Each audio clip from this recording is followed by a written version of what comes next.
Am I visible to you? Yeah.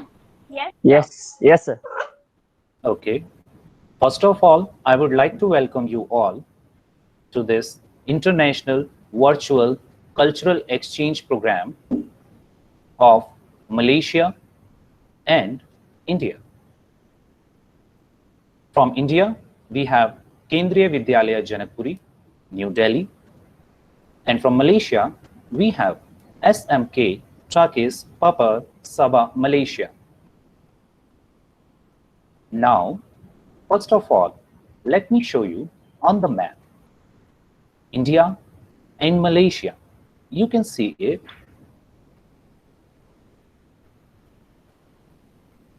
There is the Bay of Bengal, which is separating the India, and there is a Gulf of Thailand also between Thailand and Malaysia, and all these distances you can clearly see. Let me make it a bit more clear.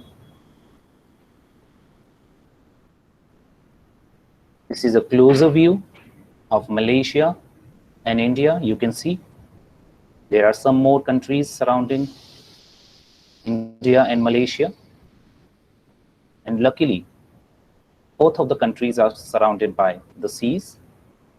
And if I travel from my capital, New Delhi, to Malaysia by car, it will at least take 84 hours because it is nearby 5,547 kilometers if I try to travel from Delhi to Malaysia. Now, let me introduce you to my school. My school is called as Kendriya Vidyalaya Janakpuri.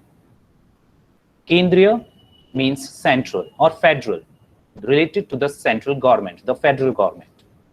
Vidyalaya is school. These are the Sanskrit language words.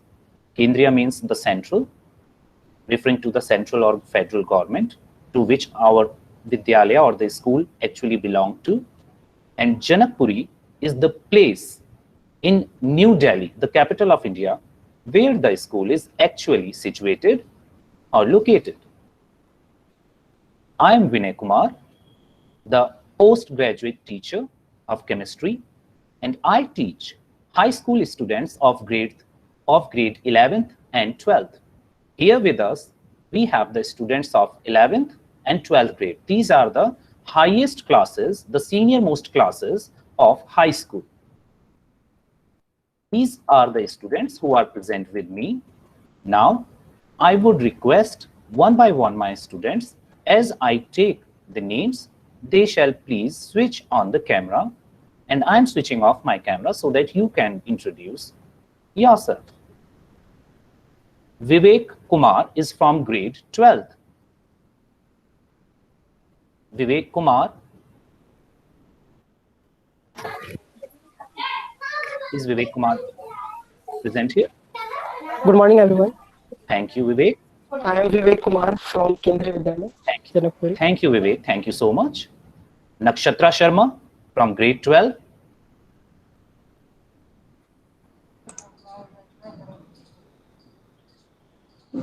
Hello.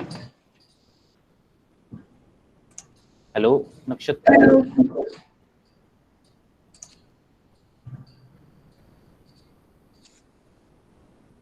Nakshatra Sharma, are you there? Sir, am I audible? Yes, you are audible. Please introduce yourself. Hello, I'm Nakshatra, and I'm from senior most class. Kanishka Pandey, Simarjeet from grade 12th. Hello everyone, I am Simarjeet Kaur. I am from grade 12. Kanishka Pandey from grade 12th. Hello everyone, I am Tanishka Pandey. Jasmine from grade 12th. Hi everyone, I'm Jasmine of class 12th. Simran of grade 12th. Hello everyone, this is Simran. Ranjita Kaur from grade 12th. Hi everyone, Ranjita Kaur here. Rohit Yadav from grade 12th. Hi everyone, myself Rohit Yadav from Senior Most Secondary School. Aditya Sai from grade 11th. Hello everyone, I am Aditya Sai from grade 11th. Jayant Kumar from grade 11th. Hello everyone, I am Jayant Kumar from grade 11th.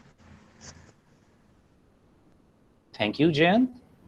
So these were the students from Indian side. Now, let me tell you something about my students, and after that, Miss Adele will be taking over. This is the picture of our Vidyalaya, Kendriya Vidyalaya Janakpuri, New Delhi. This is the front gate, and from this front gate, we enter into our Vidyalaya, our school. This is the picture of our school, Kendriya Vidyalaya Janakpuri, New Delhi.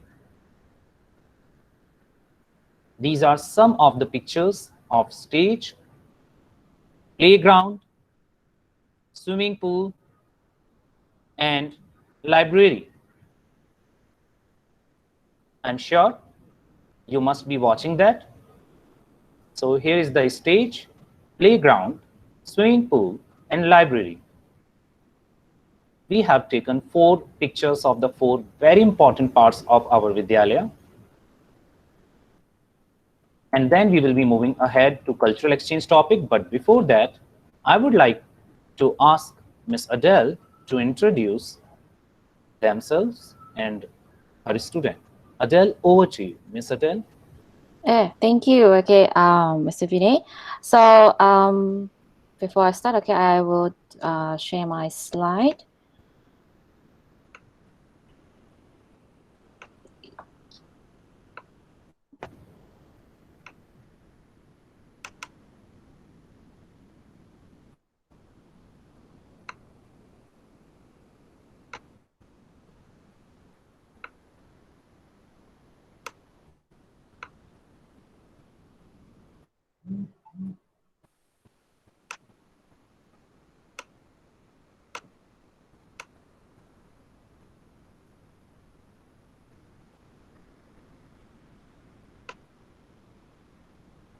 Okay, hi everyone. Are you getting the slide? Yes. Yes, madam. Yes. Yes. Yes. Okay. Yes. So welcome, okay, to Papar. Okay, it's actually one of the district, okay, in my state Sabah. There are okay few states, okay, in Malaysia itself. So Sabah and Sarawak is the Borneo area, and okay, we have the Peninsula Malaysia as well. So both okay and combine okay to form Malaysia. So this is okay a short video okay about Papar. So how is the geography look okay of Papar? So enjoy.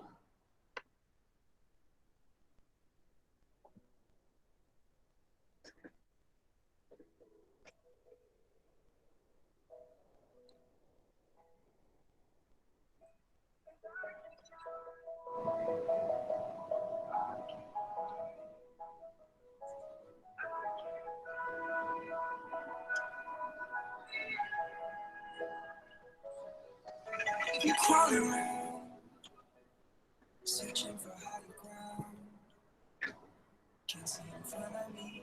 Enemies and try every possibility. Ability to know if I can bleed. If that's what you wanted, you won't get it tonight.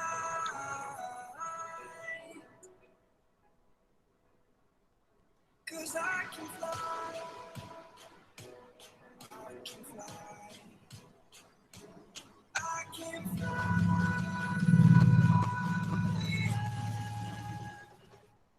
I can fly.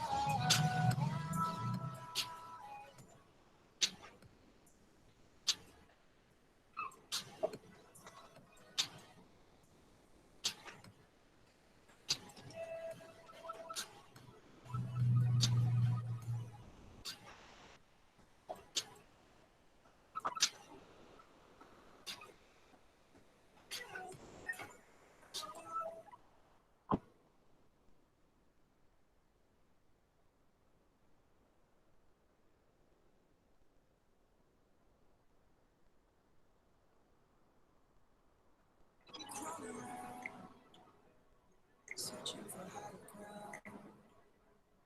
Can't see in front of me, enemies and try every possibility. Ability to know if I can bleed. If that's what you wanted, you won't get it tonight.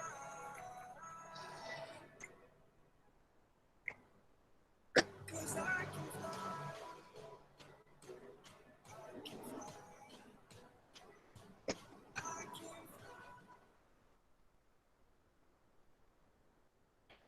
Right. So, what do you think of Papar?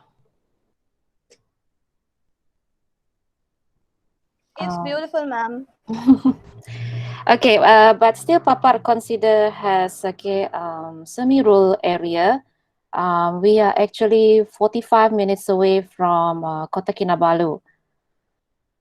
And so SMK Takis Papa. So this is our school, one of the 13 secondary school in Papa district. And Takis is taken or coincided it's name of a village nearby the school. And this is a quite new, considered as new school in Papa district.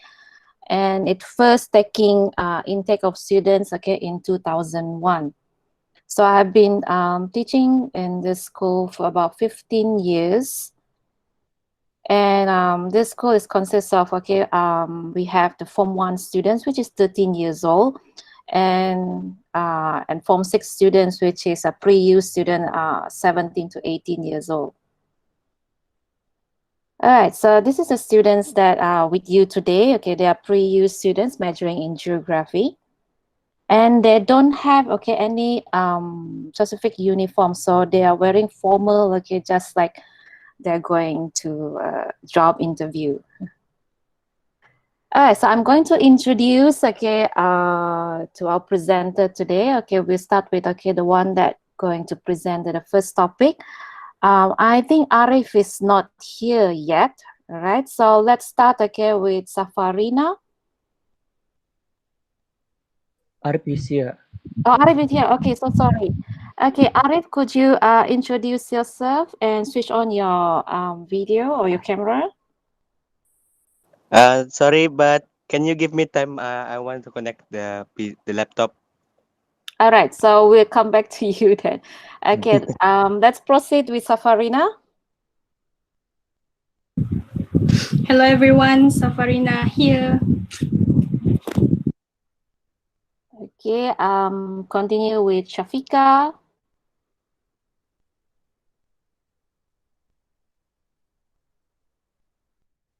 Shafika, are you there? I'm Shafika. Right, thank you. Let's proceed to Rizman. Hi everyone, it's me, Isman. Thank you. Okay, the next one will be Shamzila. Hello everyone, I'm Shamzila. Right, and then Razia.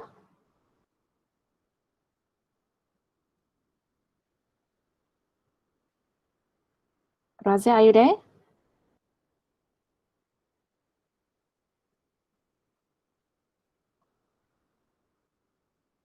Okay. So let's continue with Arif. Arif, are you ready? Okay. Hello, I'm Arif. All right, thank you very much. So this is the presenter for topic number 1. Let's proceed to presenters for topic 2. Sazwan.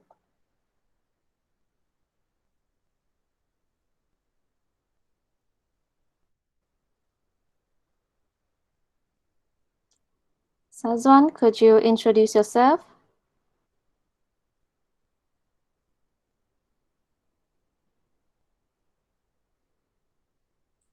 Oh.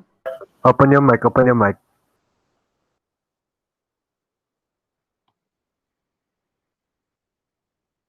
One. Open your mic, one. Sazwan? Shazwan, open your mic. Open your mic and your video. And video. Hi, I'm Shazwan. All right, thank you very much. Okay, and then we proceed to Shafiqul. Hello, I'm Shafiqul. Peace. Okay, thank you. Let's carry on with Daniel. Hello, I'm Daniel. Right. Let's continue with Amirul. Hello, I'm Amirul. Right, and the next one, Eden. Hi, I'm Eden. Okay. And there's one more. Okay, picture is not in the slide. Okay, it's Fizul. Could you introduce yourself and switch on your camera so everybody can see you?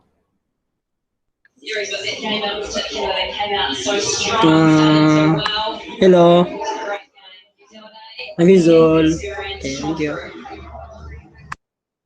Thank you. Okay, let's proceed. Okay, to presenters. Okay, for topic 3, we start with Michelle. Hello everyone, my name is Michelle. Okay, thank you. Okay, let's continue with Ilham. Hello. Hi, my name is Ilham. Namaste. Thank you very much. Okay, let's proceed to Arius. Good afternoon, everyone. My name is Aureus. Okay, thank you. And the last one, okay, Admiral. Hello, my name is Emerald. All right, thank you, presenters. Okay, let's go the last topic. Okay, topic 4, presenters. Start with you, Aiko.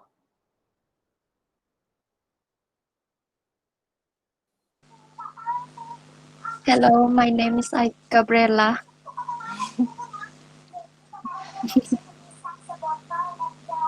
Okay, thank you. Okay, let's proceed. Okay, to Rachel. Hello, my name is Rachel. All right, and okay, the next one, Odilia. Hello, my name is Odilia. Right, and okay, the picture is not in the slide. It's Imran, but okay, not able to join us.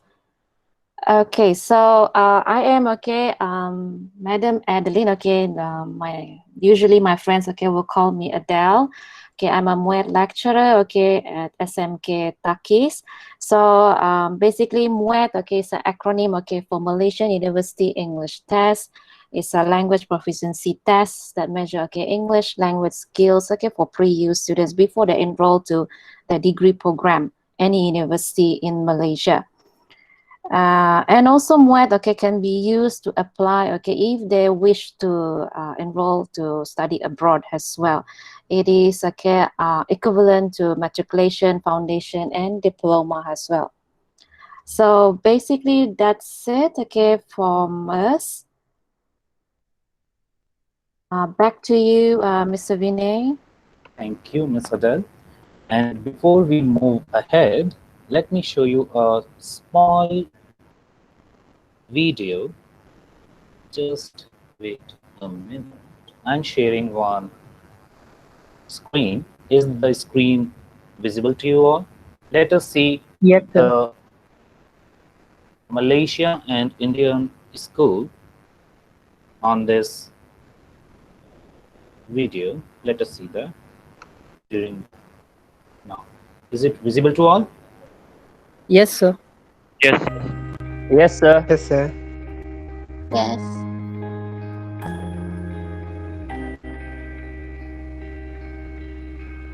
This is India, and here is our school, Kendriya Vidyalaya Janakpuri,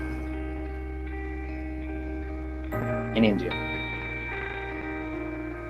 Let us move to Malaysia. Here we are in Malaysia, and we just saw the two beautiful schools, and now we will be moving ahead with the presentation of the topics, and We have the 4 topics in our cultural exchange. The first topic is educational system. Second is changes observed in educational system during COVID. Third topic is festivals and foods. Fourth topic, the last one, but not the least one, is famous monuments and arts in the country. So, let us start with the educational system, the foundation of which lies in the roots of every country. No country can get any kind of development or success if the educational system is not well flourished. So let us see the educational system. Over to you, Adele. Miss Adele, over to you. Yes, thank you, Mr. Vinay. All right, so in topic 1, when we are talking about our Malaysian education system, okay, there are, I think 6 of them, okay, will be presenting. So they are going to share, okay, their slides, okay, individually. Hopefully it's okay with you. Absolutely. We are eager to see and hear. Okay, great. So let's start, okay, with topic number 1. I'm sure, okay, they are ready. So we start with Safarina.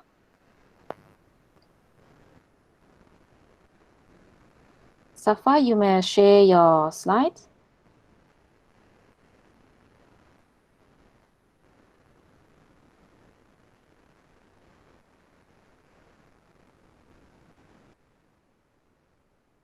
Safa?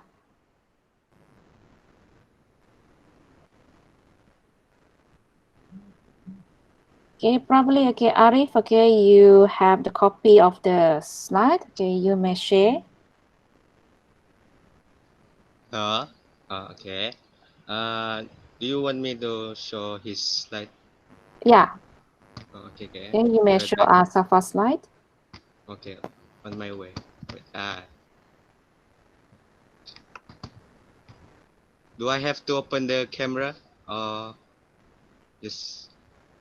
Yes. If you are presenting on behalf of, okay, Safa, then yes, you need to switch on, okay, your camera so everybody can see you are presenting. Okay, then. Is that okay?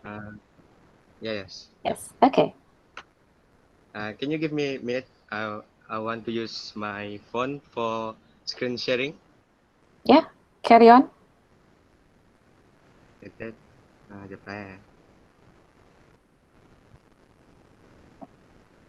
Absolutely. Take your time. Need not to worry. You are with your friends only. So need not to worry at all. Everyone shall relax and you all shall enjoy and learn. Okay. Can you see? Can you see it?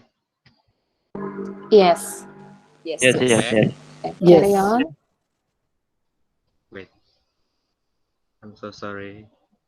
Okay. Asale. Okay. Let me open my camera.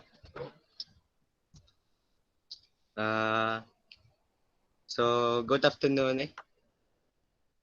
Good. In Malaysia it is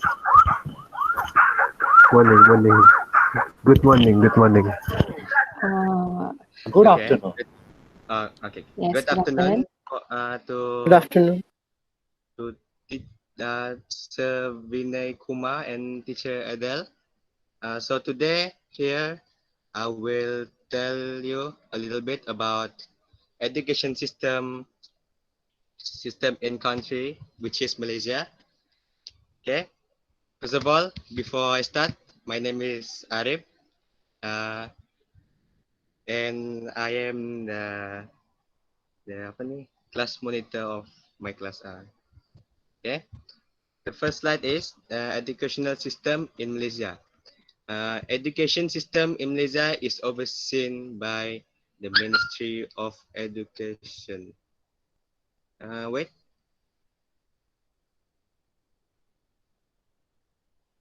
Hello?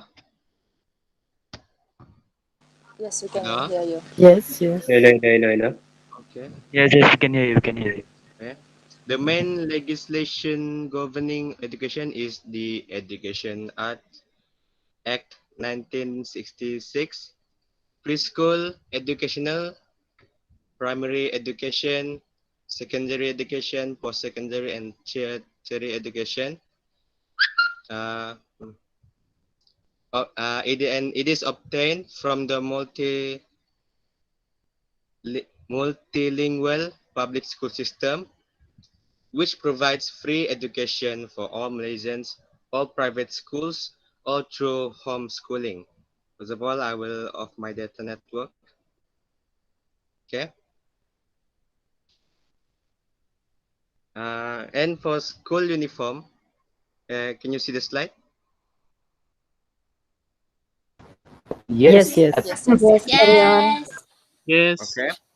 On present, Malaysia introduced Western style school uniforms, which is the dress code for males is the most standardized, while female uniforms are more varied based on the religion of students or and type of school.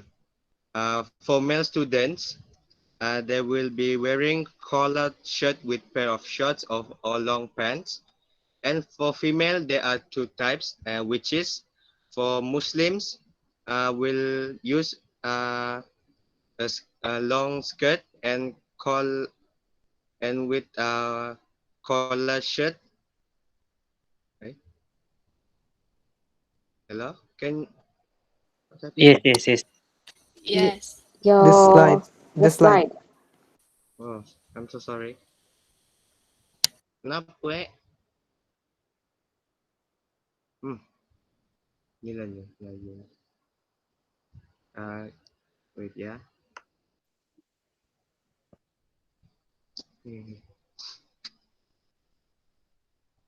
No up. Okay, I understand. I have to use the internet. Maybe you close the data network. I'm afraid that there will notification will come, and yeah, you Use understand the that? do not disturb mode. Oh, okay. It's okay, Arif. Take your time. Do not disturb mode. Okay. I'm so sorry for the interruption. Okay. Back to school uniforms. Where am I? Yeah, School you're there. still there. Okay. For female students, their school uniform, they have two types, which is for non-Muslim, they will maybe wearing pinafore and collar shirt, while Muslims students, which is female, will wear baju kurung or baju kurung with hijab. But in my school, mostly non-Muslim wear baju kurung without hijab because they are more comfortable in that way. And for prefects and form 6, they will wear a different color because they're prefects, and for form 6 students in secondary school or any college that offers form 6, they will wear maybe baju kurung and typical, long sleeves with black pants, black long pants with necktie. Uh, okay. And for education policy, education in Malaysia is monitored by the federal government, Ministry of Education. National Education Blueprint 2006 to 2010, and it is aimed to address the problem of racial polarization in schools. Constitution of Malaysia. National Education Blueprint 2013 to 2025, which is included in the World Bank, United Nations Educational, Scientific and Cultural Organization, which is UNESCO. And the blueprint highlights the aspirations to ensure universal access and full enrollment of all children. And if you wanna know, more about about educational system, you can pick one. Maybe someone who can pick one.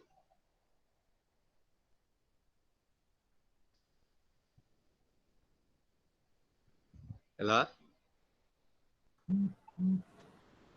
Yes, your voice is coming. Okay. Should I pick one topic? I would like to know about the types of exams. Yes, yes. Yes, types of The exams. types of, yes. Okay. Wait. I will change the presentation, which is Rizman. Where is Man? Man, lagi Man.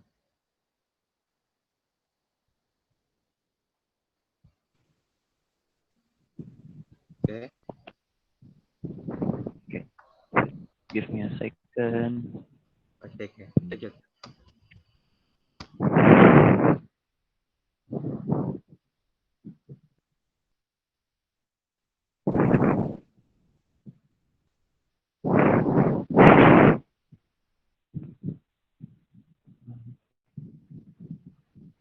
You guys can see?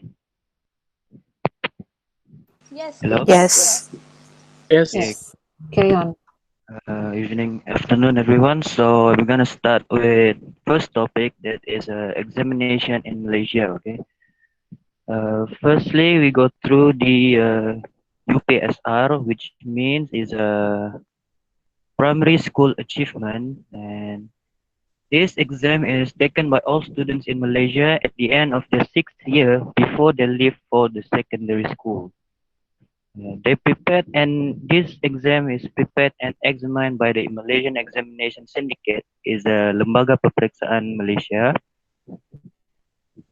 Students in national school, Sekolah Kebangsaan, is required to take 6 subjects, but for students in Chinese and Tamil national type schools, Sekolah Jenis Kebangsaan are required to take 2 additional language subjects.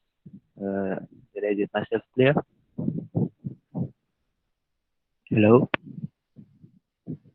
Hello. Yes, yes. Let's carry on.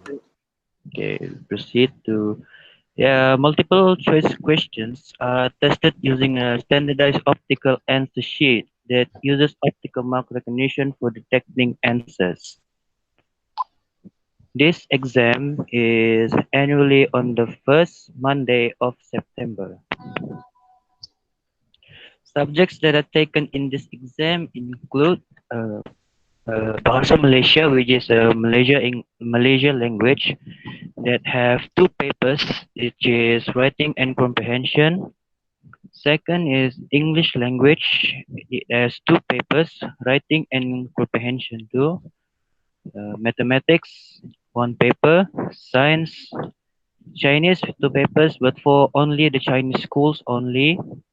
And lastly, the Tamil, that have 2 papers for Tamil schools only. Next. So this is the example of the result slip. This is mine. Second, we go to the PMR, or now they call PT3. PMR stands for Penilaian Menengah Rendah in Malay. And this exam is a public examination taken by all Form 3 students in both government and private schools throughout the country from independence in 1957 and to 2013. This exam is set and examined also by the Malaysian Examination Syndicate. And this examination was held annually during the first or second week of October. Next, the PMR was abolished in 2040 and has since replaced by school-based Form 3 assessment, which is PT3.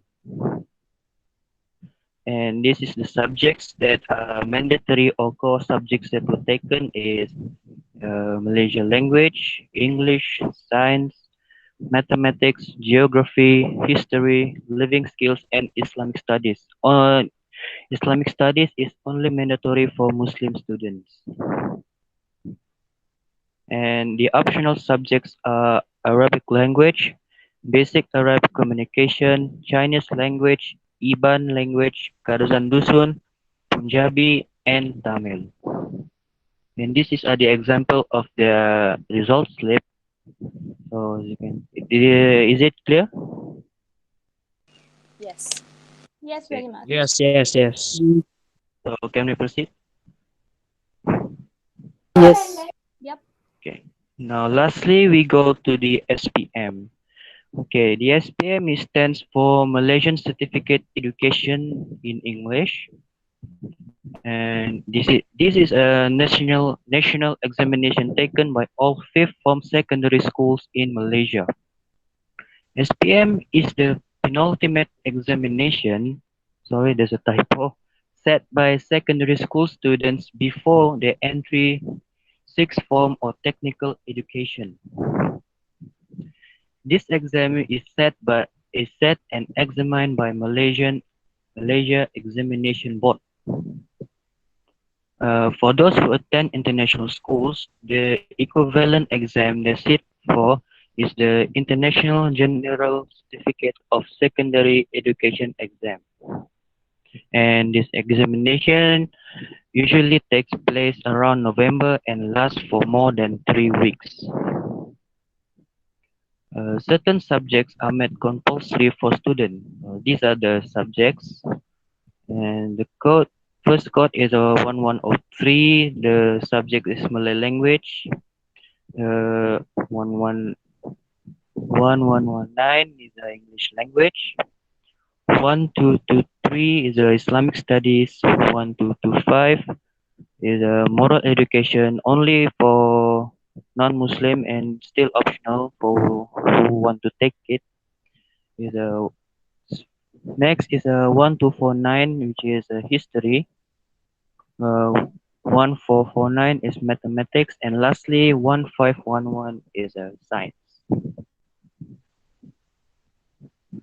And for the elected subjects, which is optional, is 3472 additional mathematics, 4531 physics, 4541 is chemistry, 4551 is biology, 4561 is additional science, and lastly 3765 information communication technology, which means ICT.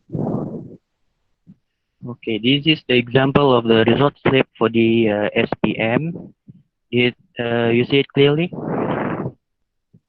Yes. Yes. Yes. Okay, and that's all from me, and we move on to the next topic.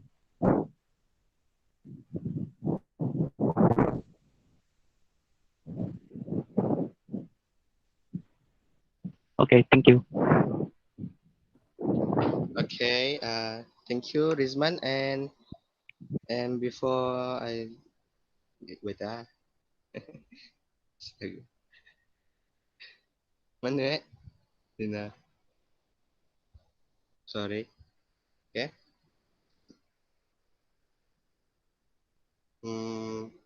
So we've done with the types of exams in Malaysia. So which subtopic do you want to know more?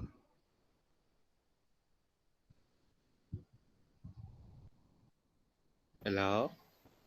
I guess types of exams would be more interesting, or the subject offered after PT3.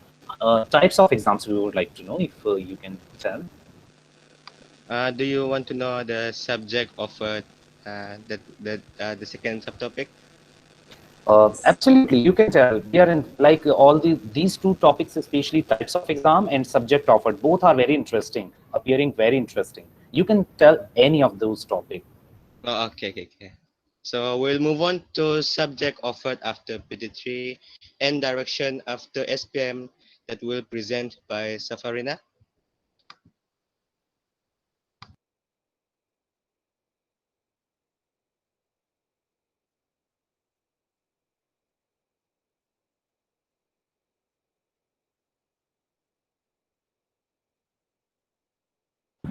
Sekejap ya.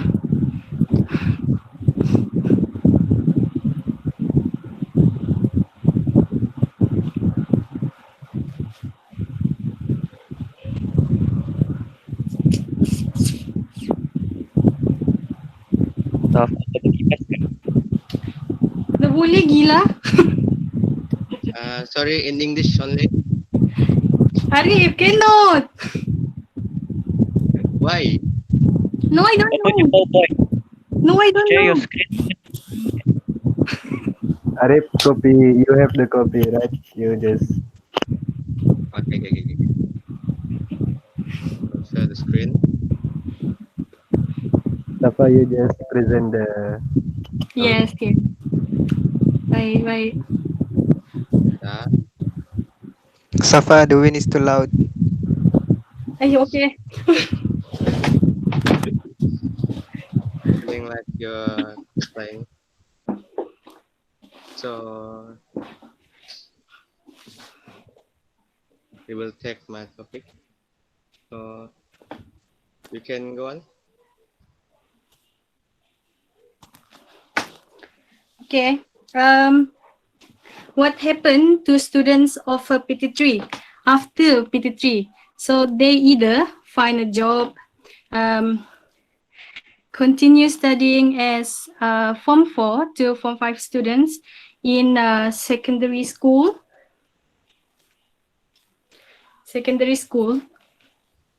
go to vocational schools. Arif?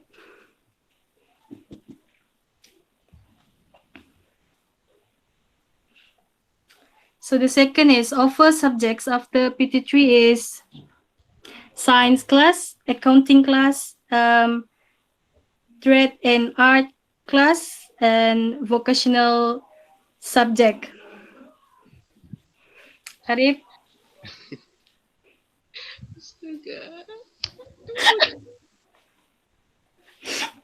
Tak nampak, bingung. Okay. Let me help you with it. So Chill. okay. That before that, I will explain to you the offered subject after PT3, which is just told by Safarina.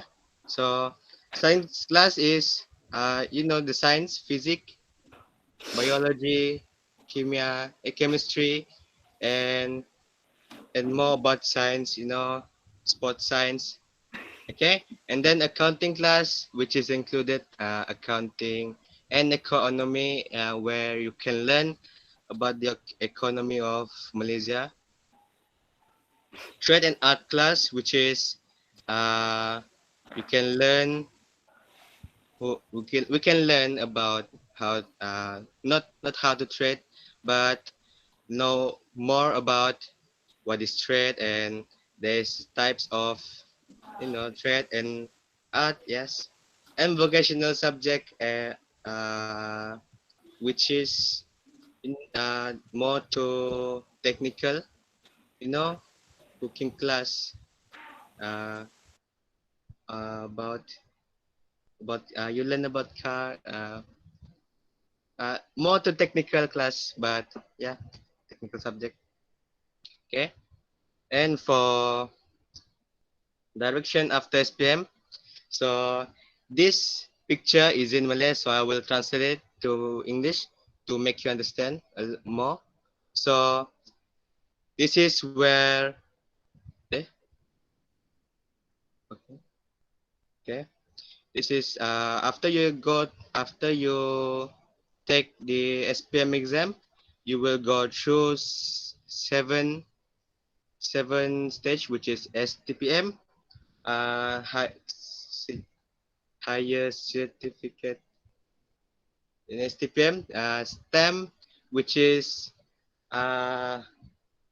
school, you learn more about religion, matriculation or SRC,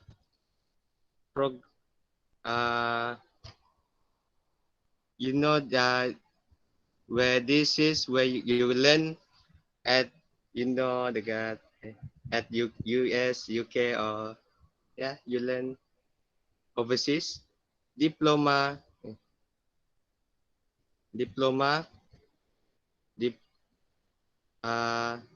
technical technical diploma certificate, and the last one is you work and you get 5 years of experience, and you can go to your first degree, and it is divided by two, which is full time and part time. Okay. For full time, you will go through, 6 sem, with basically you go to university, you take semester, and then until you go to the down curriculum something. And for the part time, or you can work while you studying, but uh you can oh, wait Turn on your don't disturb mode. no, I already Right?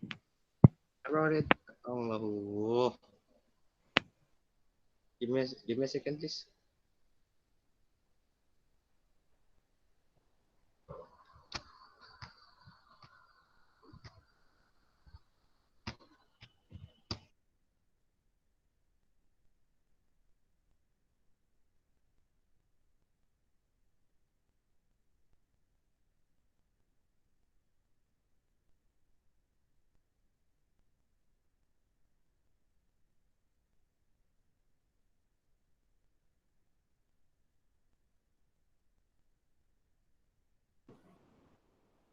Arif? I'm so sorry. Astagfirullahaladzim. Rep, go to setting apps and disable the data network from WhatsApp. Okay. I will, Yeah, just disable the notification for WhatsApp for a while. yeah, okay, I will. I'm really sorry for the. Dropot lah, Rip. Not at all, Arif. Not at all. It's absolutely fine. Sometimes problems happen. It might happen with even us. It's absolutely fine, and trust me, whatever you presented, it was beautiful. And I am excited to hear from Miss Adele if there is anything more in this connection, or the presentation has ended. Miss Adele, over to you. Mr. Vinay, okay, actually we are still ongoing with, okay, the first topic. We are waiting from Arif, okay, whether he able to proceed with his presentation. Because currently, okay, he's actually using a mobile phone, okay, to share screen with you all. I already done. I turn off the notification. Alhamdulillah. Okay, thank you. Okay, back to the direction of the spam. The last one, which is you can for your first degree, which is you can go to full time, and the part time, which is you can work and with while you're studying. That's it. Okay. I thank you, Arif. Okay, is that it, okay, for topic number 1? Yes. No. There's wait.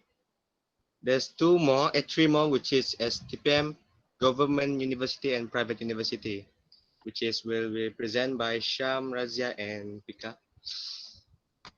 Okay. So is Razia, Sham of Shafika is ready?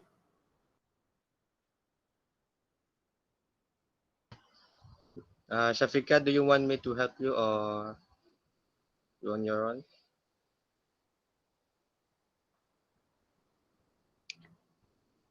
Shafika? Sham? Could you help? Okay.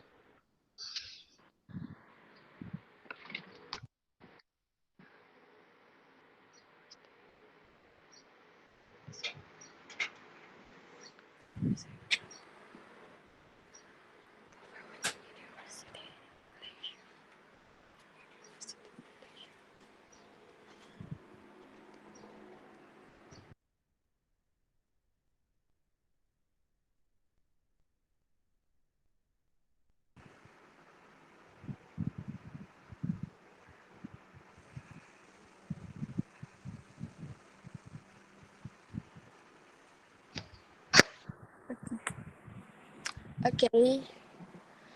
I will present about government university in Malaysia. So this is my slide. So I will tell you about the benefit of public university. Public university is a government university. Okay. First, cheaper fees. The most significant difference between studying in a public institution compared to studying in a private institution is fees. The total fee for a course at a private university can reach up to 3 to 7 times the total fee at a public university. Second, the benefit is many facilities offered to students.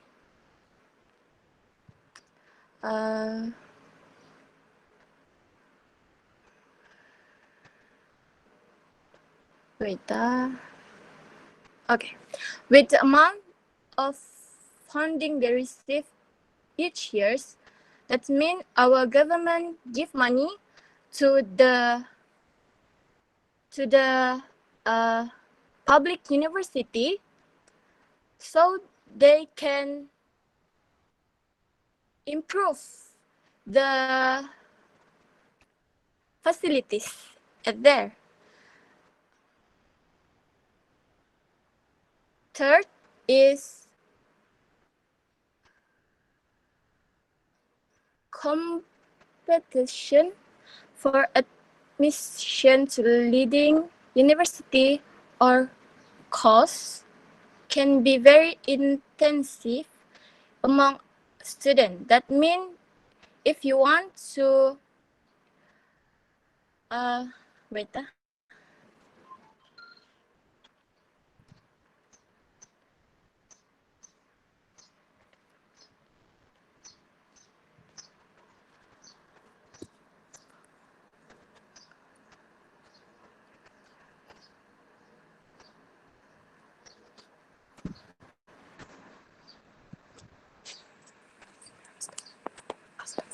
Okay, Shafika, are you done with your presentation? wait, sir.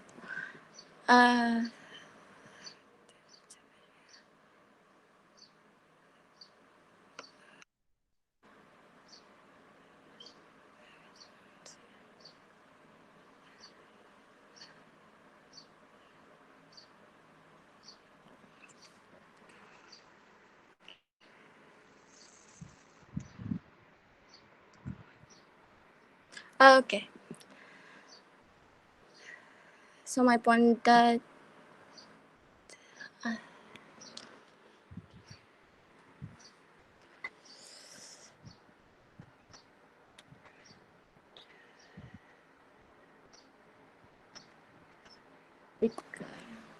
okay.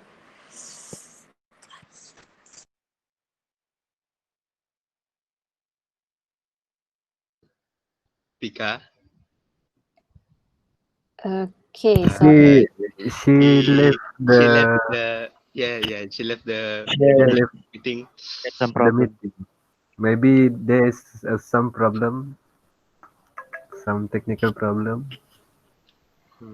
all right, so let's proceed with Sham or Razia. Sham, do you want me to show your slide or oh No, no, no, no. no? Yeah. So can I turn off? Yes. Alhamdulillah.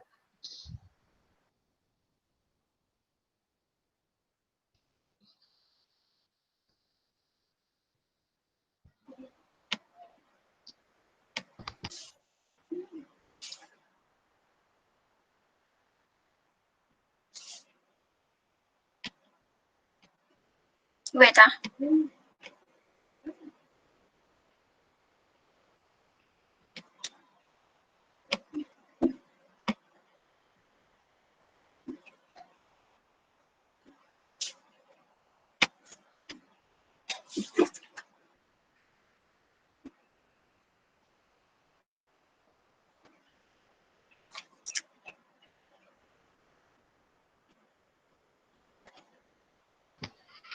Sham. Wait.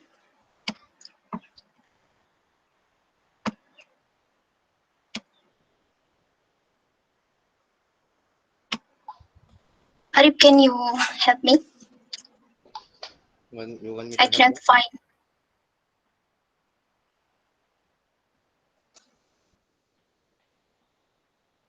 Okay. I'll show you the slide. Yeah.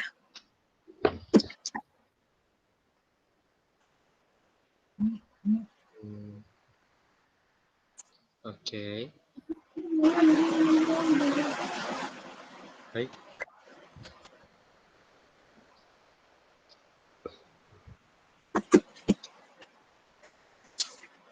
Okay. So to never mind. Can you still see the I just see black. what? Hitam. Hitam? Yeah. I cannot see nothing. It's just I can see. At the Yes, Arif. we can see. You can you see? Oh, Okay. Okay, Yes, you we can can see. You can start the presentation. Okay, Sham. May I start? You can start now. Okay. Hi everyone. Today I'm going to talk about STPM. STPM is an option after we graduate in middle school. STPM, previously known as the Higher School Certificate or HSC, is a Malaysian pre-university program largely considered to be equivalent to the GCE A-level qualification in the UK. It is an open list examination, which means that you can take any combination of subject that you are interested in, as long as the subjects are offered by your school or institution. So the duration, STPM takes 18 months to complete and 3 semesters. Semester 1, the hardest exam for me. Then, structure and assessment. STPM features a curriculum that combines two forms of assessment and is consistent with a level format.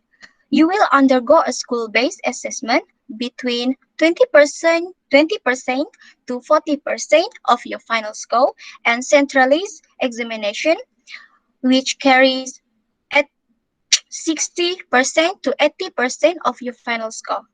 It consists of project work, field study, and practical work.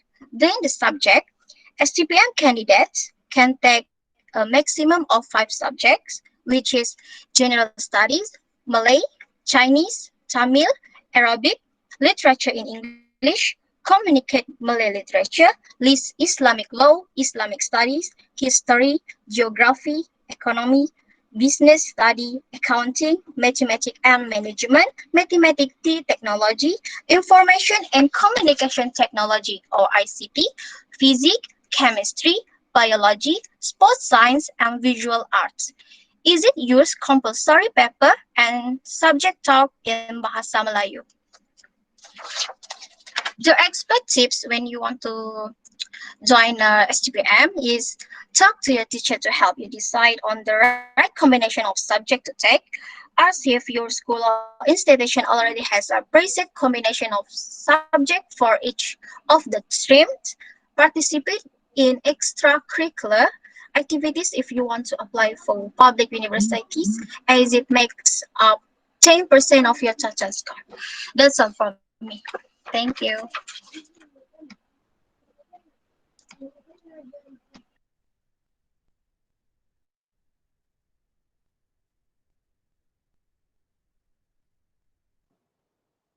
Right, thank you, Sham. Okay, is Razia presenting?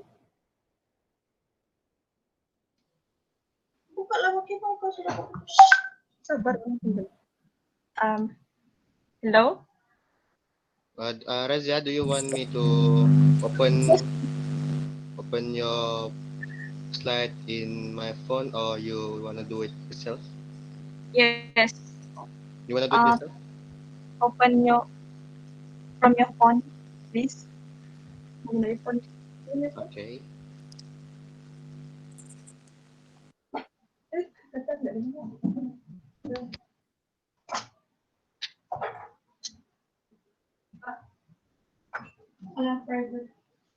Wait.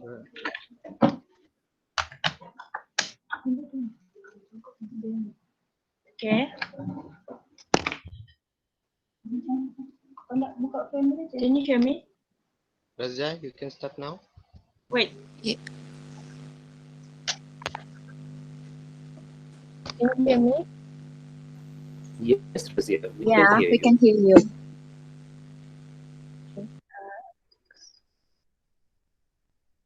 Okay. So, hello. Today I'm going to talk about private universities. Okay. Private universities are usually not operated by governments, although many receive tax breaks, public students' loans, and grants. Depending on their location, private universities may be subject to government regulation. Hey. Okay. This is about the private universities, which is cost, size and demographics, student life, qualifications, employment opportunities. Next. Okay, the first one, which is cost. Students who studied in private universities pay higher cost than public universities, as the living costs and books are expensive. Second, student life. Although the private universities provide varied activities as well, it's still inferior to the public universities. This is because the private universities often attract more scholarly students, and the focus is typically more on academics than on sports and so on. Next is size and demographics. They will control less than 35 students in class, and the professor at private universities is much easier to access. Students in private universities are also a mix of local and foreign students. This is due to the entry requirement when private universities accept various forms of entry qualifications. They typically offer a much fewer course with fewer faculties on a few niche courses.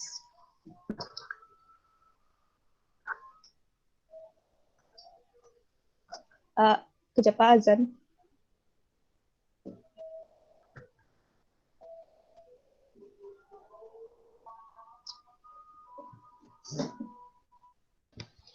We'll be taking a break for like 5 minutes. 5 minutes because we are Muslim, so we call it as azan. So we must respect it.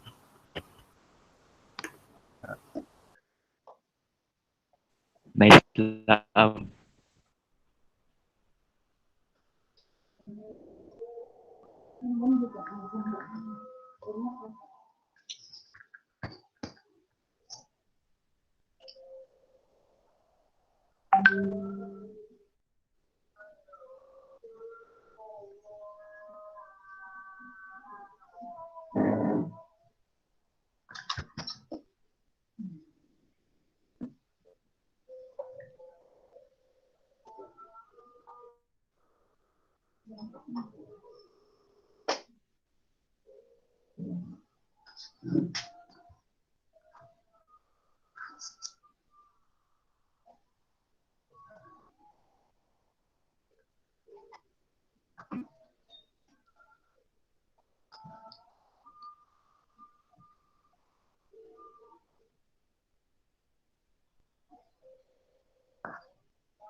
Razia? Okay. Okay, so we'll continue, which is qualifications. So private universities qualification is just about 3 credits and below. Employment opportunities. The quality of the job they get after graduate is higher. Other private companies think that a higher quality college will produce a higher quality employee. So, private universities have their pros and cons. So I'm gonna talk about the pros first. Okay, so the pros is class size, ability to get into courses you need, merit scholarship, top-notch professors. Okay, class size is Yes, please. yes. Wait.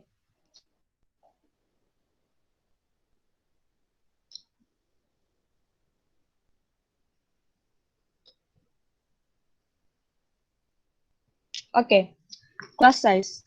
So private universities have smaller class sizes and advantage for student education because as you know that private universities has less students more than public universities, so you will be able to get into courses that you want or you need. Okay, merit scholarship, which means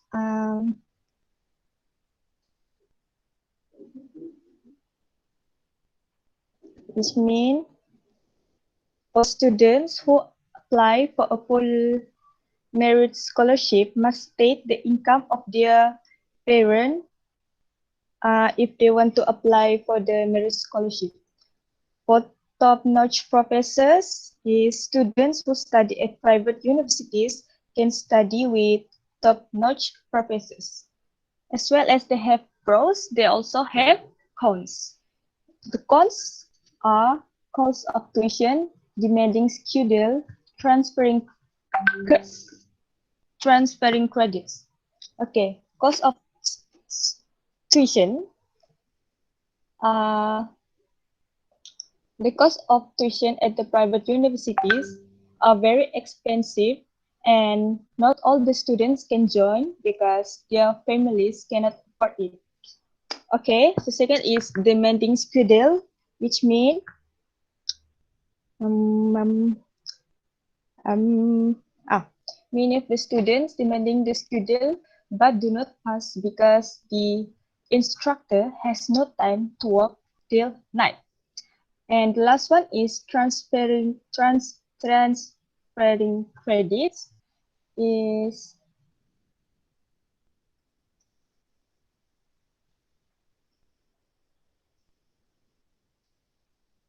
in private universities, students cannot transfer their credits, so many of them feel burdened with the subjects because they cannot catch up the other subject in a short of time.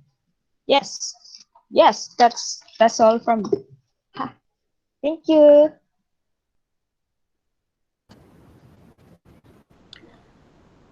Okay, thank you, Razia. Okay, so I think that will be all. Okay, from Malaysia. Okay, for in topic 1. Okay, so back to you, Mr. Vinay. Thank you. It was really beautiful, and I appreciate all the students who really presented so well. The confidence was really, really very good, and the way you all presented, I appreciate from the bottom of my heart. And I would like to ask if any of the Indian students have any query, they can ask. We have 1 minute for the query. So if you have any query, then you can ask, or we can move ahead.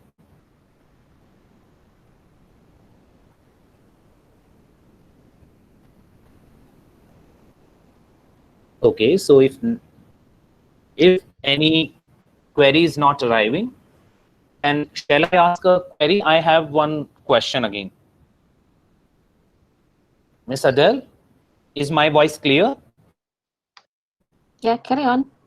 Yeah, I would like to ask, what is the name of the highest examination in school? And what is the highest grade, highest class?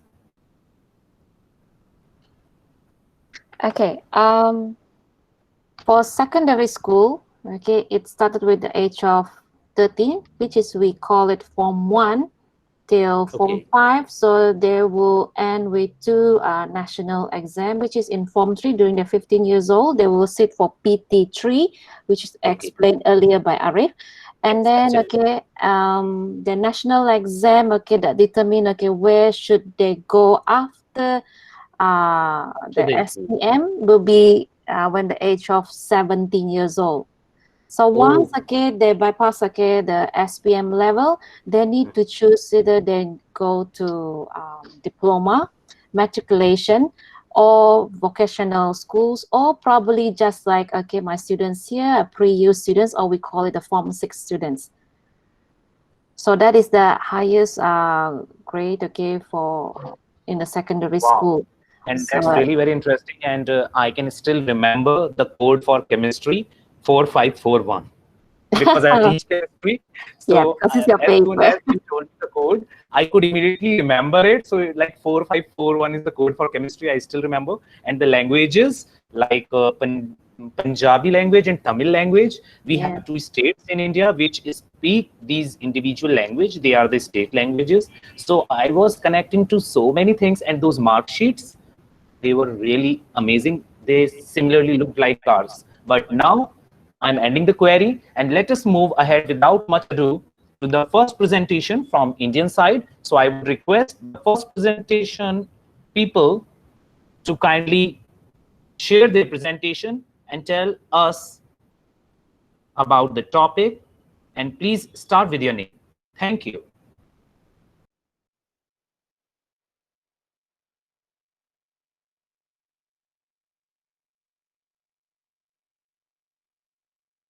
Nakshatra, are you ready?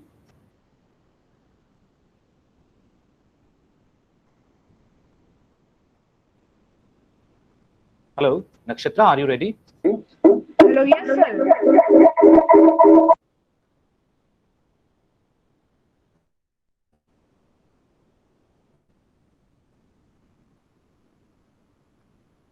Try to manage and present Nakshatra and Simarjeet.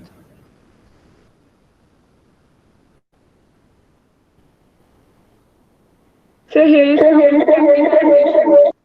Yes, I can hear, but the background voice is too much loud and it's overlapping. So try to do it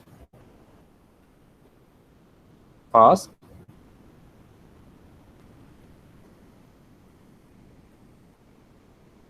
Just a minute, everyone. They are just. Hello, sir. Fine. Yes, absolutely, we can hear. Yes, it's absolutely normal voice, Simarjeet. Yes.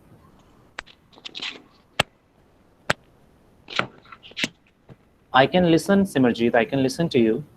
Okay, yes. Sir. Yes. So you can present. Present.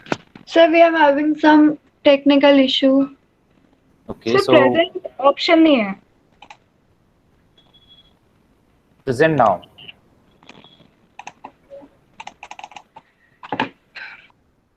Are you having the present now option? 1 minute, sir. Okay.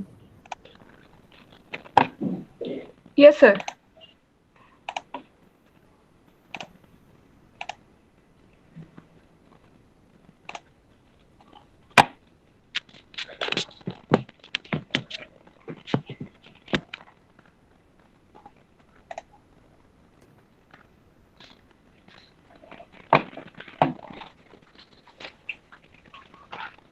Is there any problem? If there is any problem, you can tell me. So, sir, we are okay. Yeah. Hello and namaste to everyone. I am Nakshatra Sharma And I am Simarjeet Kaur. We are from senior most class. We are here to introduce education system in India. As you can see in the slide, we have 3 phases of education. The first phase is ancient education. The second phase is current education, and the third phase will be the new education policy, which will be launching soon. First of all, we will introduce you our ancient education system. Now, take a glimpse towards the pictures. As you can see, an old man sitting above was known as Guru, that is teacher. And the student sitting on the ground was known as Shishya. The life of student and teachers in the ancient time was very unique. Student used to live with teacher in a house called ashram. In the ashram, student used to cook their food and clean by themselves. And the amazing fact about the ancient education of India was the student used to live with ashram with their teachers. And their education was completed, and they used to be lived there till their education was completed. The main subjects they were taught were ritualistic knowledge, astrology, astronomy, politics, Puran, history, and Shastra, logic. Beside these studies, the gurus or teachers were also taught archery, yoga, Sahaj yoga, etc. After the period of study, the student had to pay fee to teacher as the honor of respect and thanks, known as Guru Dakshina. Now, after the ancient education, let me introduce you to the current education system of India. Now, first of all, let me tell you about the Uniform Code of India. The boys of our school wear a shirt and a pant. I request you, Vivek, to please show your shirt and pant so that our friends can see the dress code of our school. Vivek or Jen, anyone?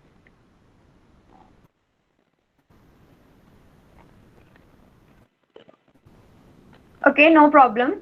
And the girls of our school wear a skirt and a shirt. As you can see, the girl standing middle of all the children. This is a dress of primary girl school. She's wearing a shirt and a skirt. And the senior girl is wearing a long top called kurta. As you can see, both of us, we are wearing a kurta and a pant below the kurta. And this is the uniform code of our school.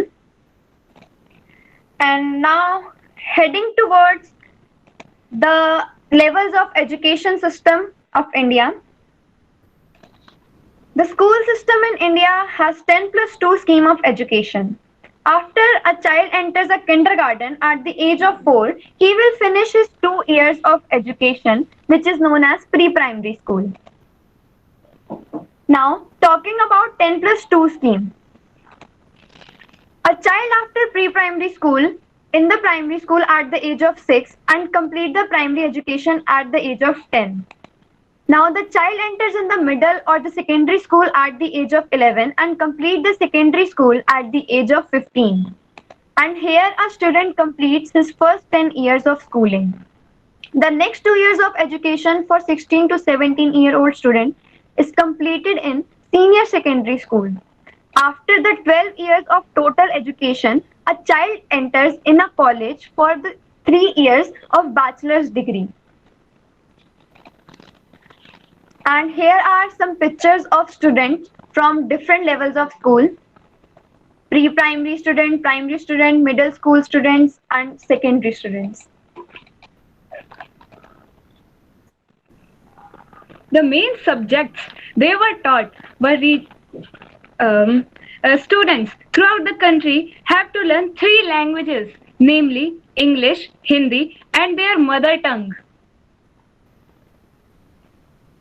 Let's heading towards the middle school subjects. The main subjects are English, Hindi, mathematics, social studies, science, and an additional language like Sanskrit, German, French, etc. There are also additional subjects like music, information technology, library, computer. Students in senior secondary school have 3 options for their further studies. First is science, and its main subjects are biology, physics, chemistry, mathematics, computer science. Second is commerce, and its main subjects are accountancy, business studies, mathematics, economics. Third is humanities, and its main subjects are history, geography, political science, and sociology. Now talking about extracurriculum activities. Besides studies and learning, there are other activities like yoga and sports by which students maintain their physical fitness and involve in different activities rather than studies. You can see some pictures of yoga and sports.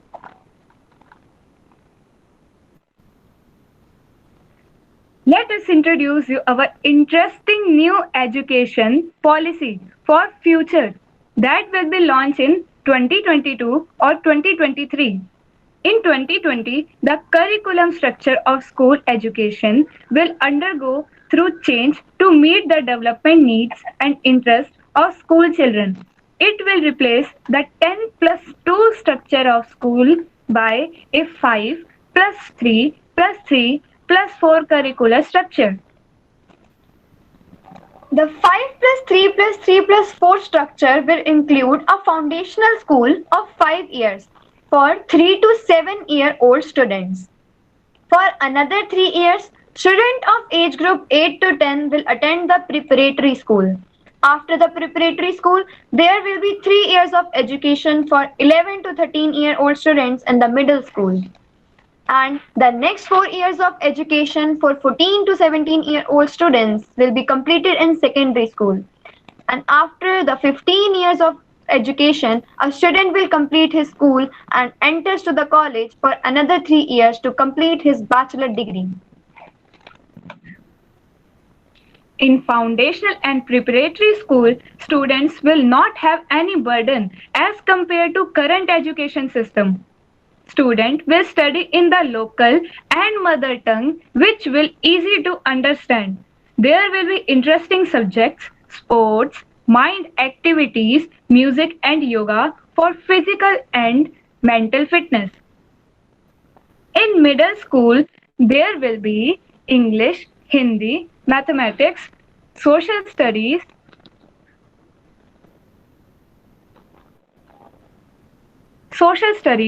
science, additional languages, Sanskrit, German, French, etc. with additional subjects as old. In secondary school, there will be no stream system. Student could choose whatever he want to study. There will be Hindi and English languages of subjects, physical education as additional subjects, sports, yoga, music for physical and mental health, and some interesting subjects like art, photography, and different languages, etc.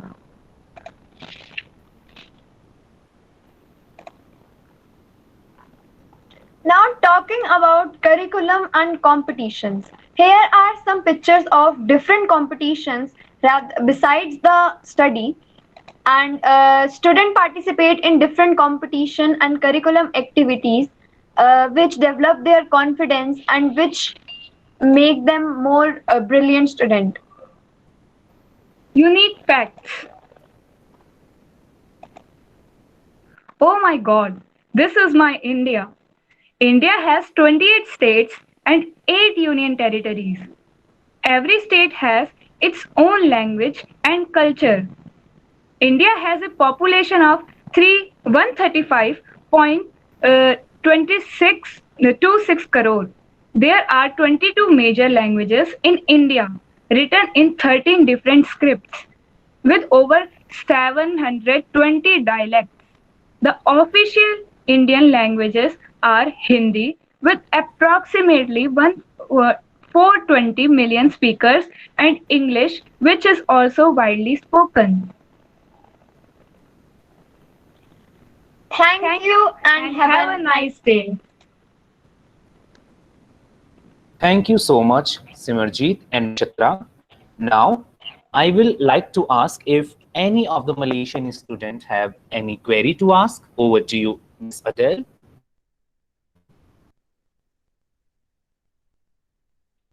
No, sir. Okay, then fine. Then Adele, can we move ahead with our second presentation? The second presentation is about the changes which are observed in educational system during COVID-19. Ms. Adele, can you hear Yes. me? Yes, loud and clear. Yes, the changes observed in educational system during COVID-19. Over to you, Ms. Adele. Yes, thank you. So for topic number 2, okay, presented only a single presenter, which is Shafiqul. They already Absolutely. combine everything, okay, in one slide. Yes, thank you. Right. Pico? First, Daniel, where are Yeah, you? teacher. Okay, wait.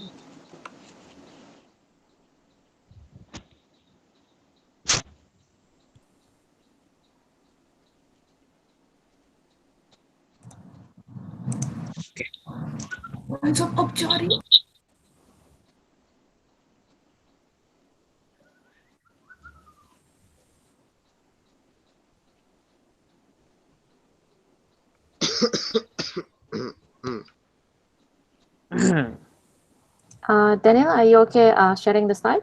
Okay, I'm okay. Wait, You look handsome, bro. Your shirt looks so beautiful. Can you guys see? Yes. Okay, can you? All right. Okay. Hello, my name is Shafiqul Ikhwan, and I want to present my topic: changes observed in educational system during COVID-19 pandemic. Aha. All right. First of all, the changes. All right. The changes.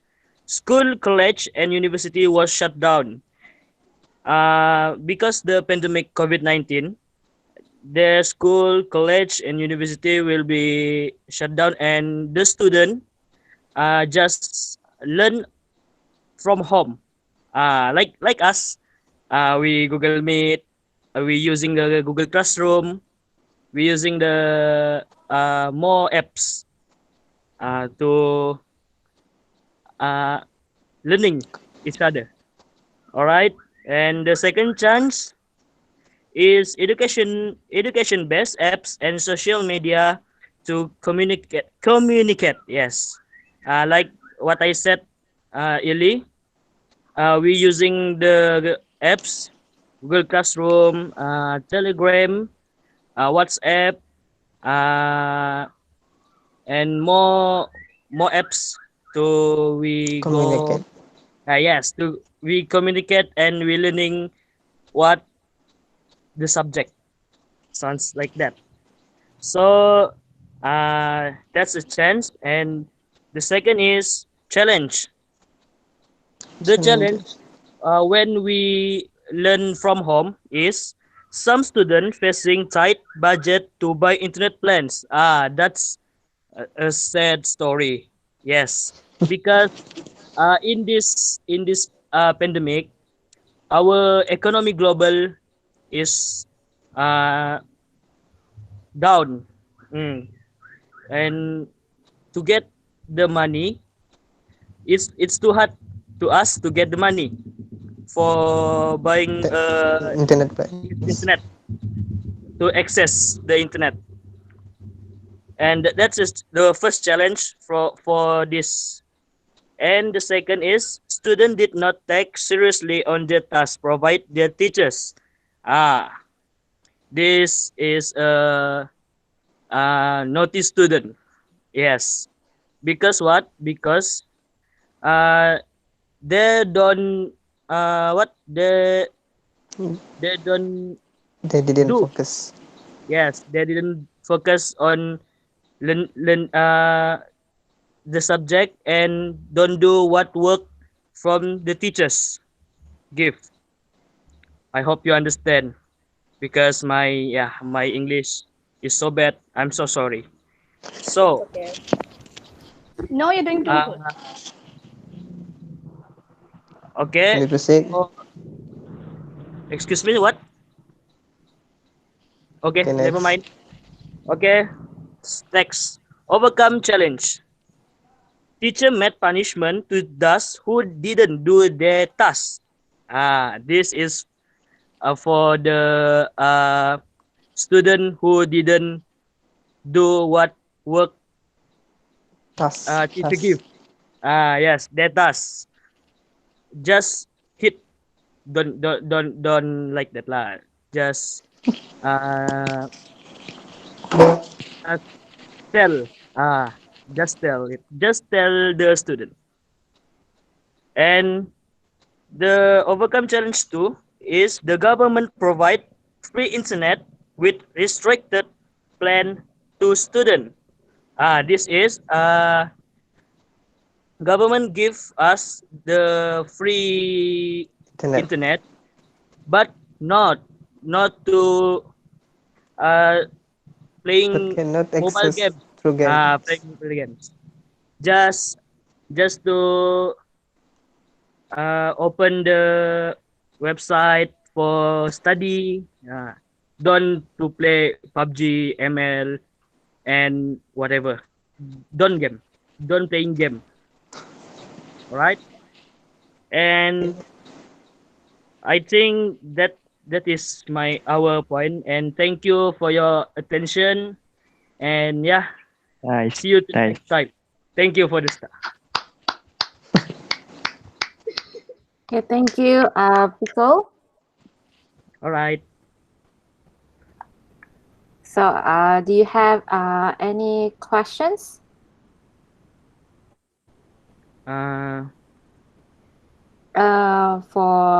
From India students. Pickle, not you. I want to ask one thing. Pickle just said one thing that government is actually providing the data pack plan. So is government actually providing data pack plans to student?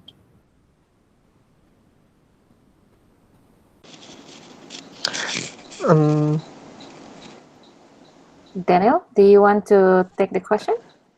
The government didn't do the free internet access just for study website. It's just how to overcome the challenges. Okay.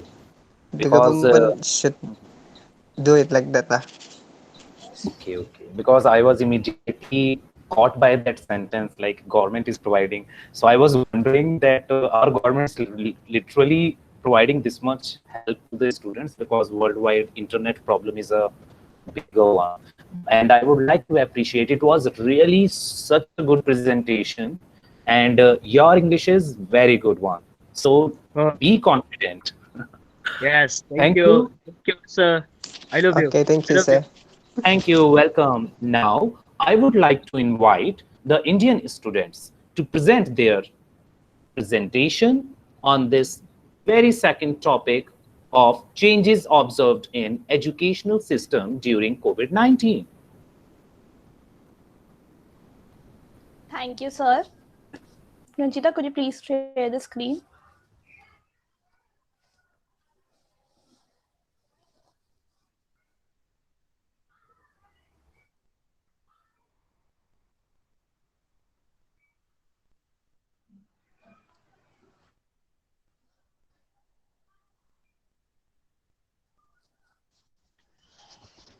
Hi everyone, Namaste. My name is Kanishka Pandey. Ranjita, you have to introduce yourself.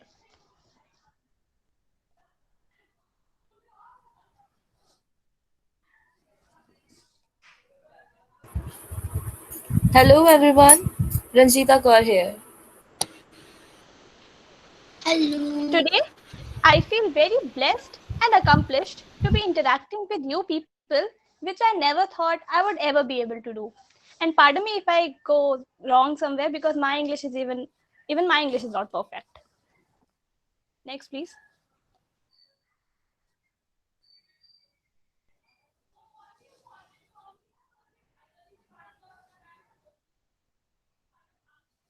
Next slide, please.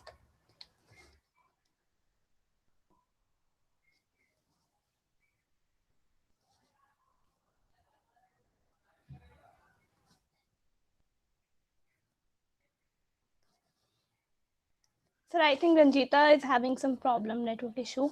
She's not able to change the slide. Oh, okay. Ranjita, if you are able to hear. Hello. Yes, sir, we can hear you. Please change the slide as Kanishka is asking. She just left the meeting. I'm very sorry for interruption.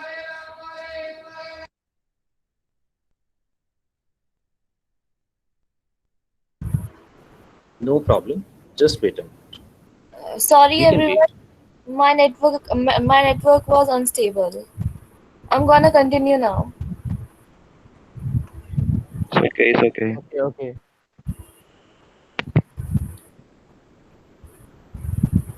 If you allow me, shall I share the PowerPoint? No sir, it's fine. Sir, you won't be able to know where the slide has to be changed, no? Okay, absolutely. Okay, sir. We'll start now. Next, please. Today, we will share some changes observed in educational system due to COVID-19 in India. The one common change is what we all are aware of, that is the e-learning.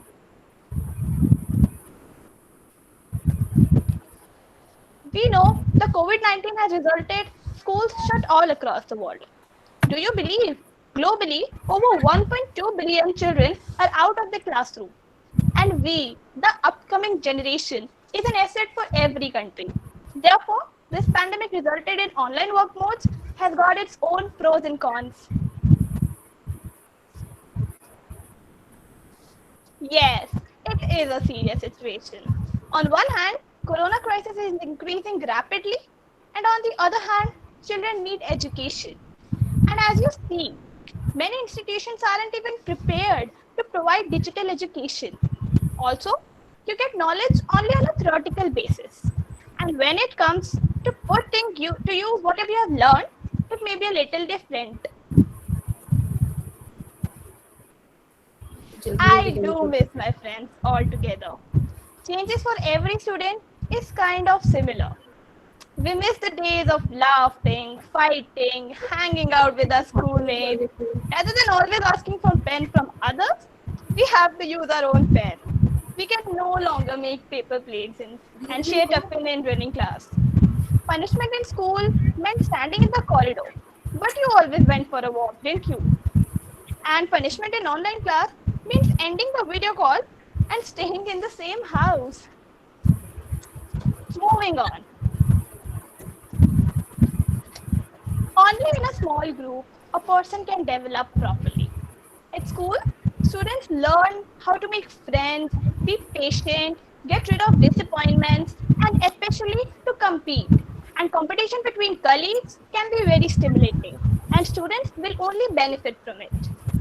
Online learning cannot provide human physical interaction. Talking to each other by writing in a notebook in the running class is replaced by Snapchat and WhatsApp. Also, the online courses cannot cope with thousands of willing students who try to join the great discussions and lectures provided by our teachers. In conclusion, online classes should be seen as a complement.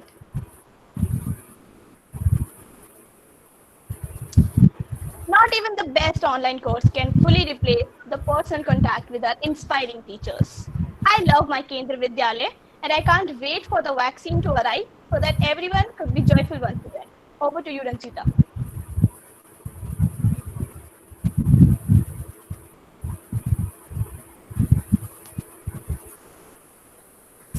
Yes, indeed, Kanishka.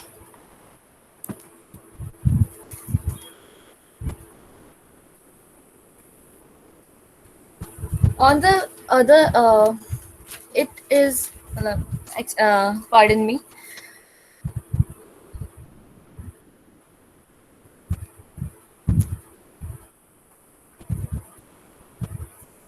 Our anxieties are to the peak, waiting for the schools to reopen. But we just can't sit idly at home and let the pandemic affect our academics.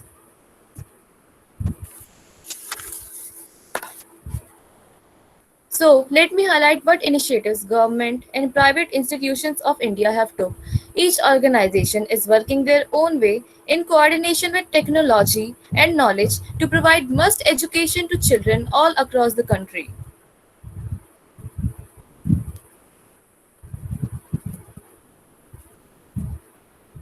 The COVID-19 pandemic situation has posed unprecedented challenges requiring teachers to adapt in teaching online. The school lockdown confronted teachers, students, and parents with an entirely new situation. Continued teaching and learning was only possible through alternative means of schooling. Now, government schools are using platforms like Zoom, Google Meet, remote cloud meeting, and other video conferencing apps for providing scheduled classes where teachers also maintain contact with children through the social apps like WhatsApp. For private schools, different schools use different strategies to provide education. Some schools have their own apps where they assign work, give tests, and conduct classes. Some use methods same as the government schools. On the other hand, in Kendriya Vidyalayas, initially live classes were held on Facebook and YouTube by teachers, but it couldn't ensure whether all the students were attending the classes or not.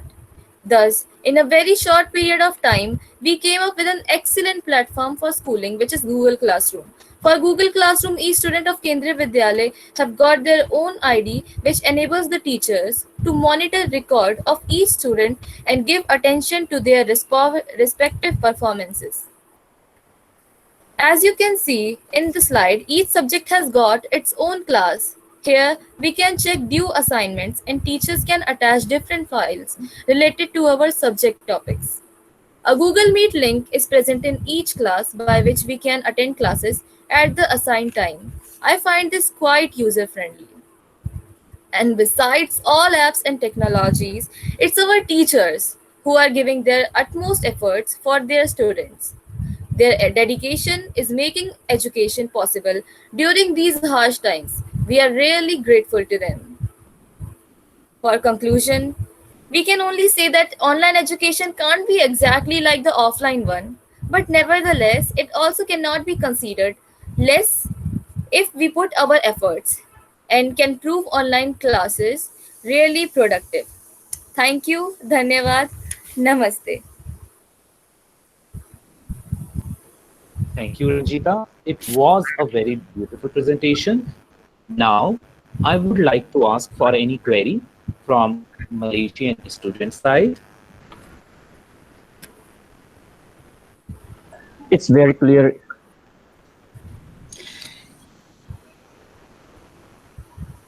anyone have anything to ask, then you are most welcome to ask. And if you will not be having any query, then we will move ahead towards our third topic, the festivals and foods. So is anyone having any query? Okay, No, so I don't sir. think any queries there. Miss Adele, okay, there is some query, I guess. Okay, Admiral, do you have any questions? No. Not teacher. Okay, Very over to clear. you, Miss Adele, for our Not yet, sir. third. Not yet. Okay, so our third topic starts. Over to you, Adele.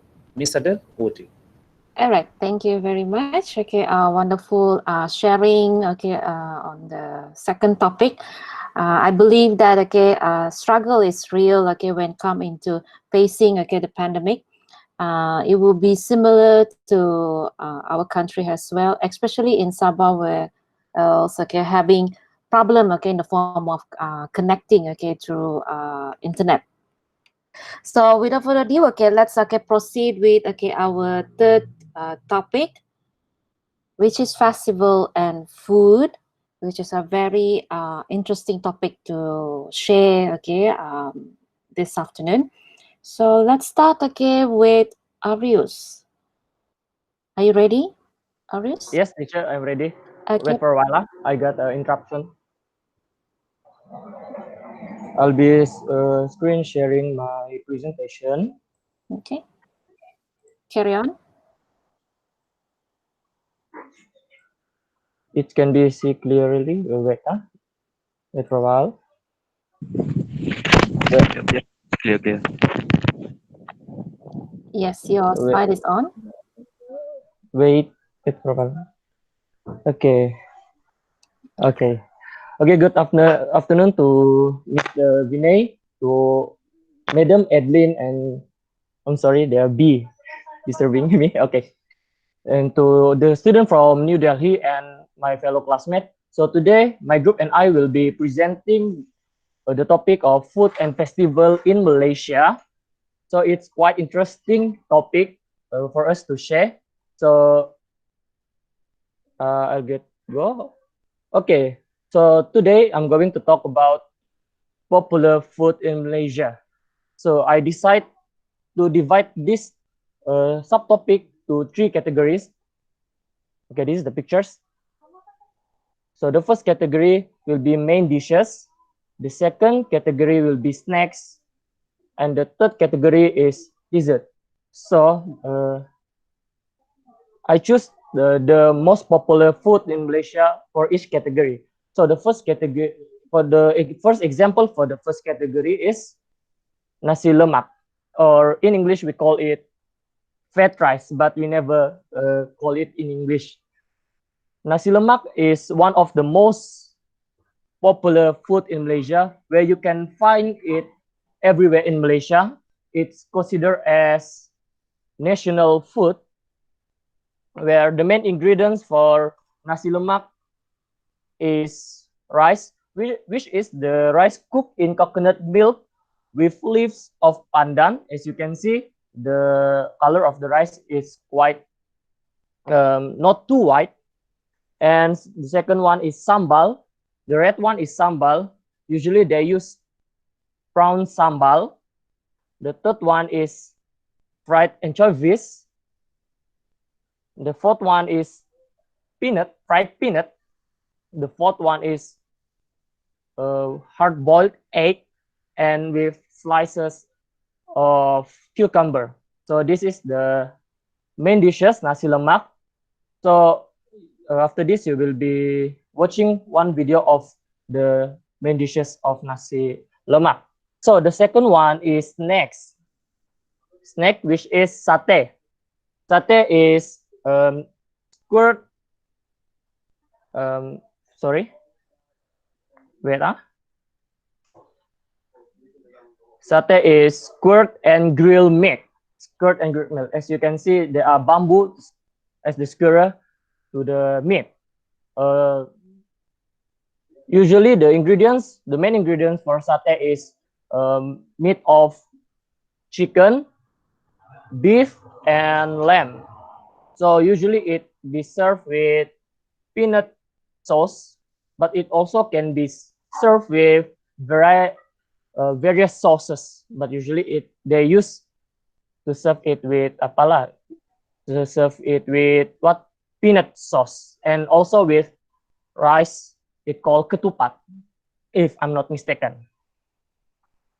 So the third one is the third category is dessert, which is there are two types of dessert. The first one is ABC. ABC is stand for ais batu campur, which in English is shaved ice, mixed shaved ice.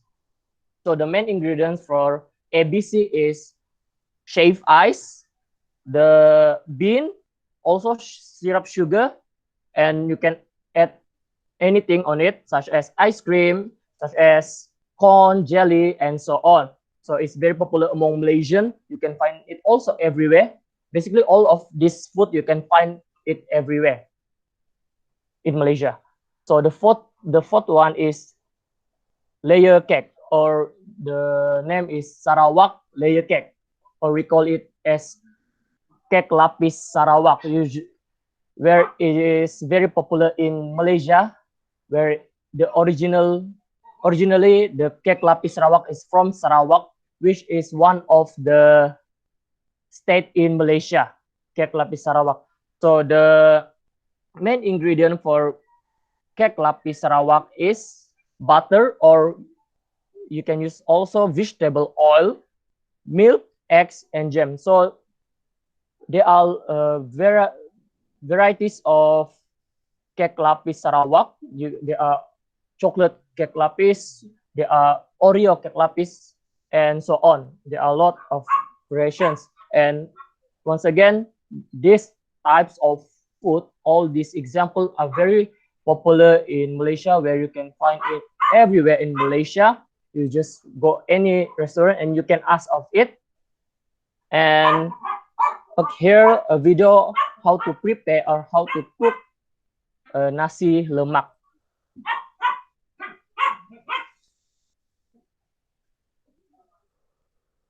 Is it clear? Sorry, no, Yes. no voices for the video. Yep. As you can see, there are coconut milk, anchovies, rice, diced cucumber, slices. Very delicious. This will be so mouth-watering. This is how they cook for the rice. The rice will be so good in smell.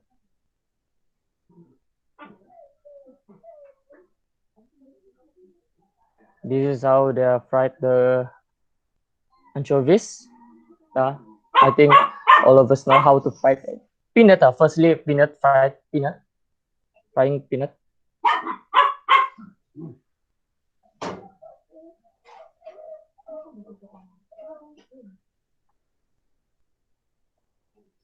And then anchovies.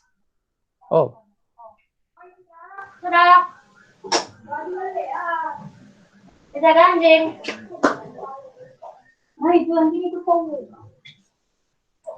As you can see, the tasty fried anchovies and served with sambal. Sorry for there are no step for sambal. There are another video for sambal, but I couldn't add in the slide. So that's all from me. I hand into my friend Emerald. Okay, can you hear me clearly? Yes. Yes. Yes. Okay, good. Yes.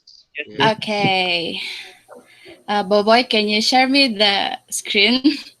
Oh, sorry. Yeah. Sorry. I think you will be sharing for yourself. Okay, Beta.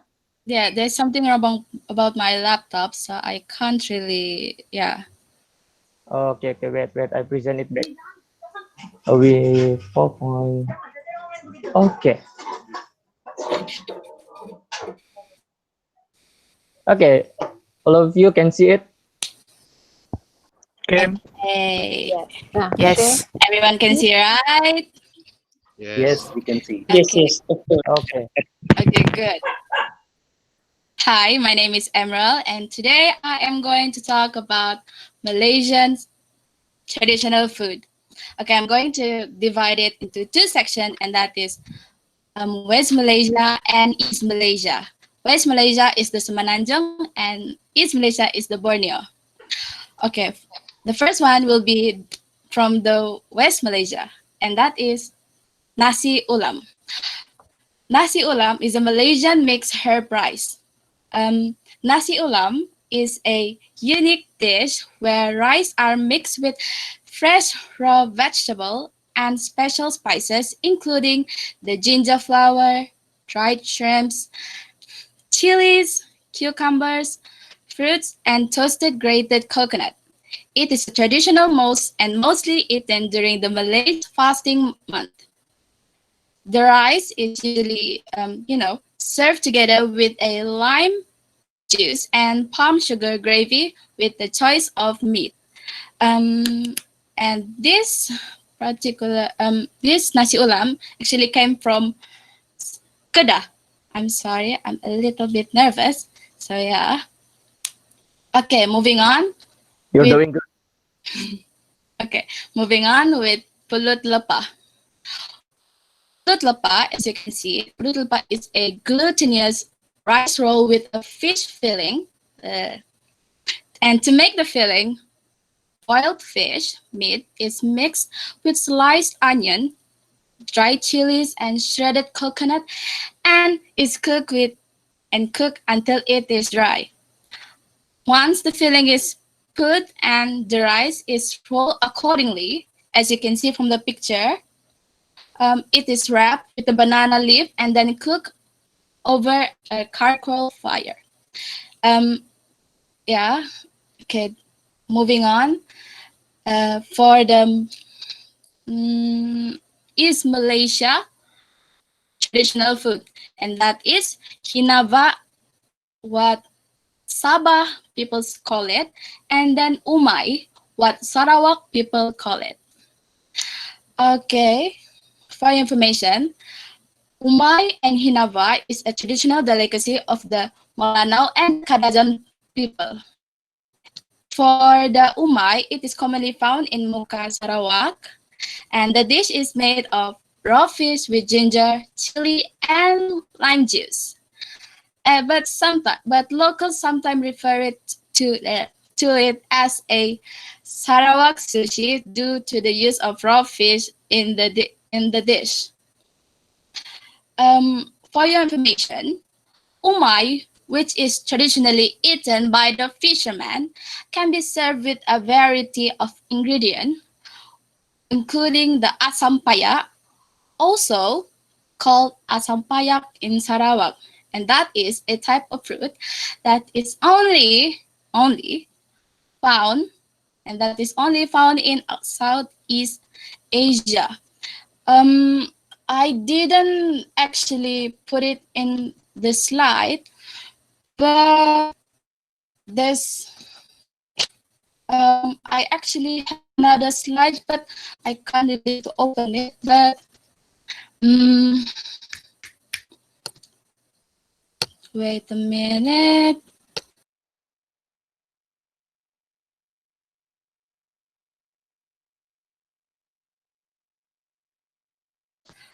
I think that's just from me.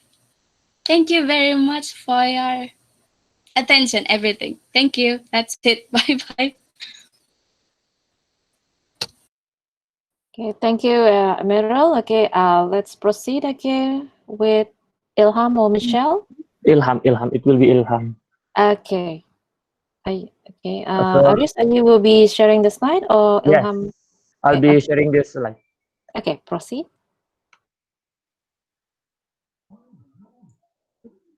Okay.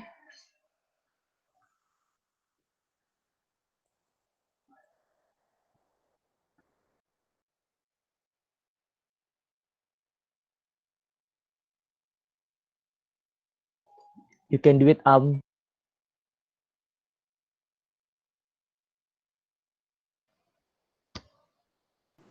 Good luck.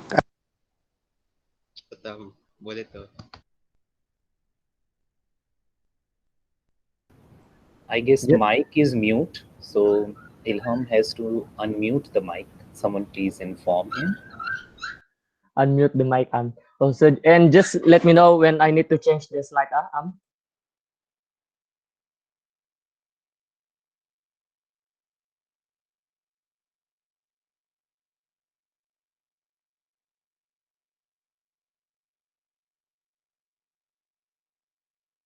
Ilham, are you okay?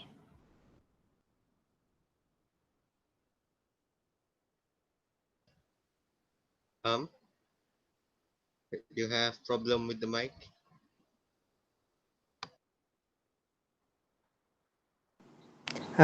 Just wait for him. Ilham. Hello, Ilham. Why? Ilham, hello Ilham.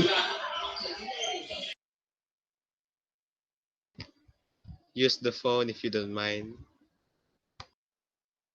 Yeah, better with the phone if you cannot use your laptop.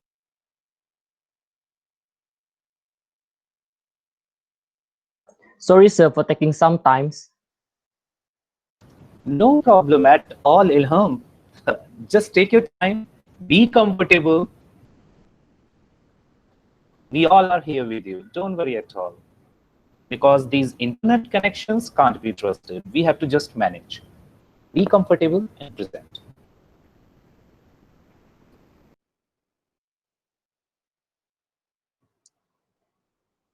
Ilham, do you want to switch, okay, your device?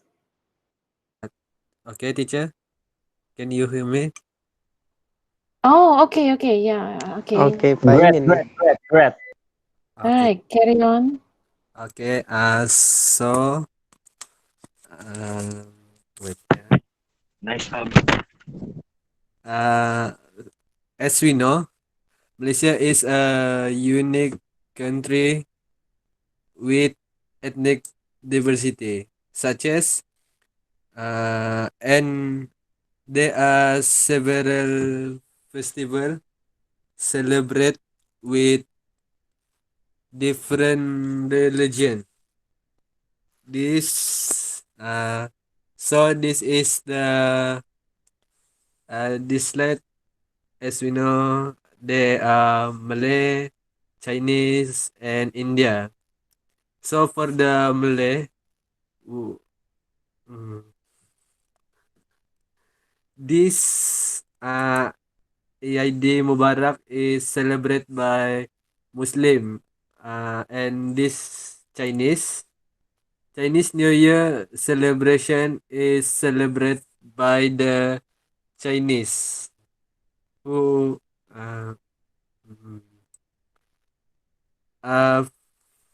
sorry, no boss. So the for the Deepavali, yes, it is welcomed by Hindu. We can see how lively the festival is, and is celebrated by various ethnic in various ethnic group in Malaysia. Regardless, regardless race and religion, it is still celebrated by various ethnic groups in Malaysia to ensure national unity is formed. So, Arius, can you next slide? So, as you can see, you as you so as you can see, this is the red one is we call it as the lion dance. It's Chinese traditional dance. So the second one is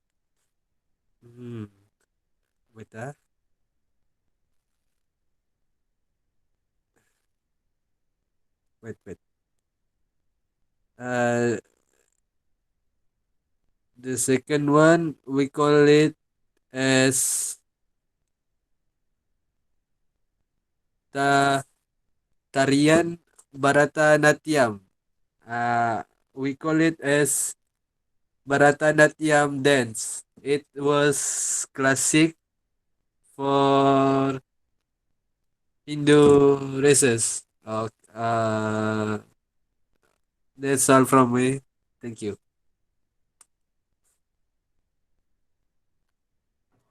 Okay, thank you, Ilham. Okay, let's proceed, okay, with the last presenter for this topic, Michelle. Are you ready, Michelle? Yes, I'm ready. Okay. Next slide, please. Okay, hi guys. So my name is Michelle. Hi. Okay, I'm going to present East Malaysia Festival. Okay. There are two main races in East Malaysia, which is Kadazan Dusun. They live in Sabah, which is us, and Iban. I'm sorry. Oh my god, now. I got my meow here. And Iban from Sarawak.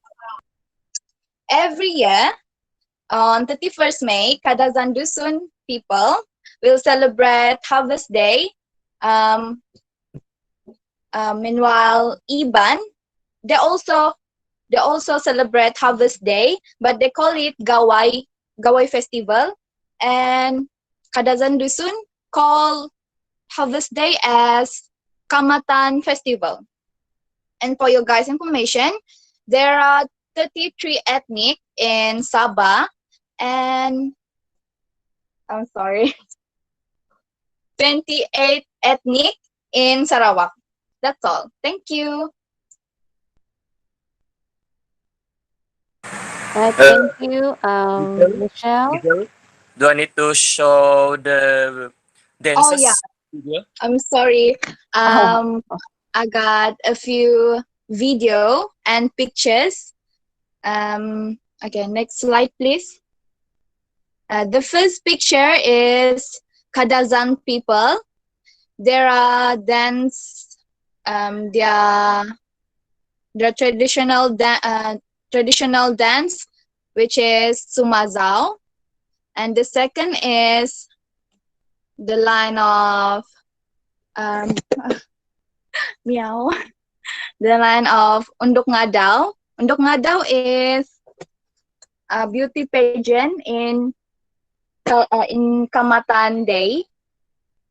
The fourth picture is a man with Iban man with their traditional costume. Yes. Okay. Next slide. This is a video display. The video is from Kadazan people. Their dance. Their dance. Sumazao. I'm sorry, a bit nervous.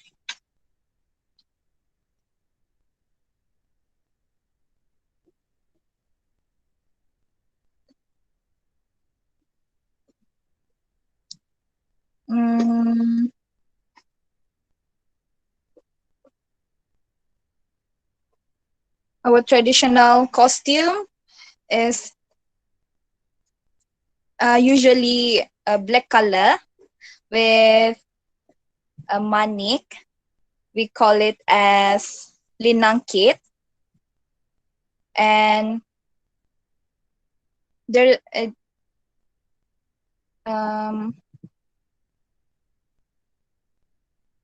We also have, as you can see, a head, but it's not the head. We call it as sirung, as female, for female, and a male, they wear a siga.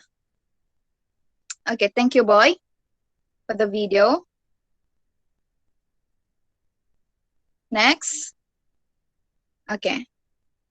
This is Tarian Ngajat by Iban people. They will dance it femininely, as you can see.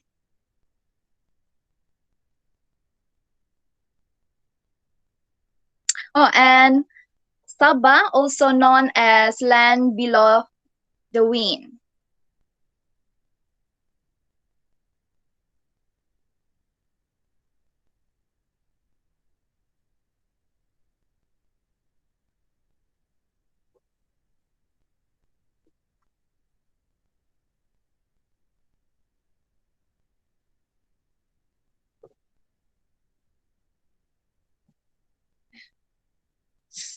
Okay, I think that's all. Thank you. That's all from me. All right, thank you, Michelle. Okay, with the wonderful presentation.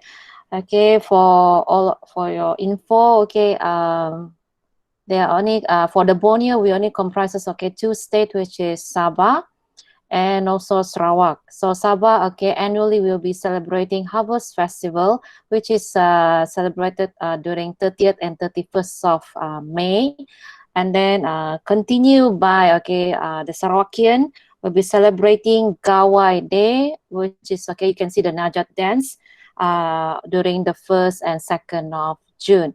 So normally we have a bit longer holiday for May, end of May and early of June. Okay, for this for both states, Sabah and Sarawak. If you have any question, okay, you may proceed.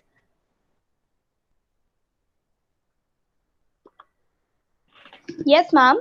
I would like to know about the dish named ABC in the first slide. It was Yes. very interesting, it seemed. Is it sweet or spicy, and what is it made of? Okay. Anybody? Probably Aureus. Okay. Would you like to take the questions? Yes. Okay. The taste of ABC is sweet, which there are sugar syrup in there. Okay, seems very interesting. Okay, you can search it on Google. Just type ABC Malaysia, and you can know more about it. I will. All right. Any more questions from the floor? I guess no. Okay, so back to you again, Mr. Vinay. Thank you, Ms. Adele. Yes. The presentation was really spellbounding and magnificent. It was amazing because I was continuously watching all the dishes and all the recipes, and then came the video, and I was like, okay, this seems interesting. And then came the festival zone, and I saw some very beautiful dances also. And trust me, I can relate to some of the dances. In Northeast India, there are tribal people who really have their own ethnical, religious, and community dancings, which are a bit similar but entirely different at the same time. So I was so mesmerized by the presentation, I can't even tell you. I would like to invite our Indian side to present on the same topic. Guys, are you there? Jen Yes. and Aditya. Yes, sir. Over to you, both. Yes.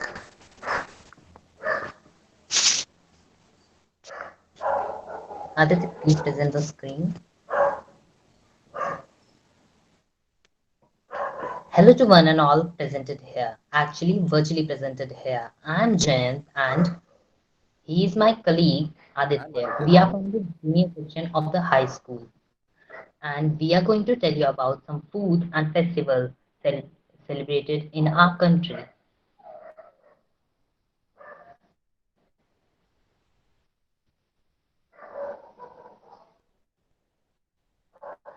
Festivals are the light celebration of various things. They occur at regular intervals and helping in breaking the monotony of life. Furthermore, they give you the chance to celebrate little and big things in your life.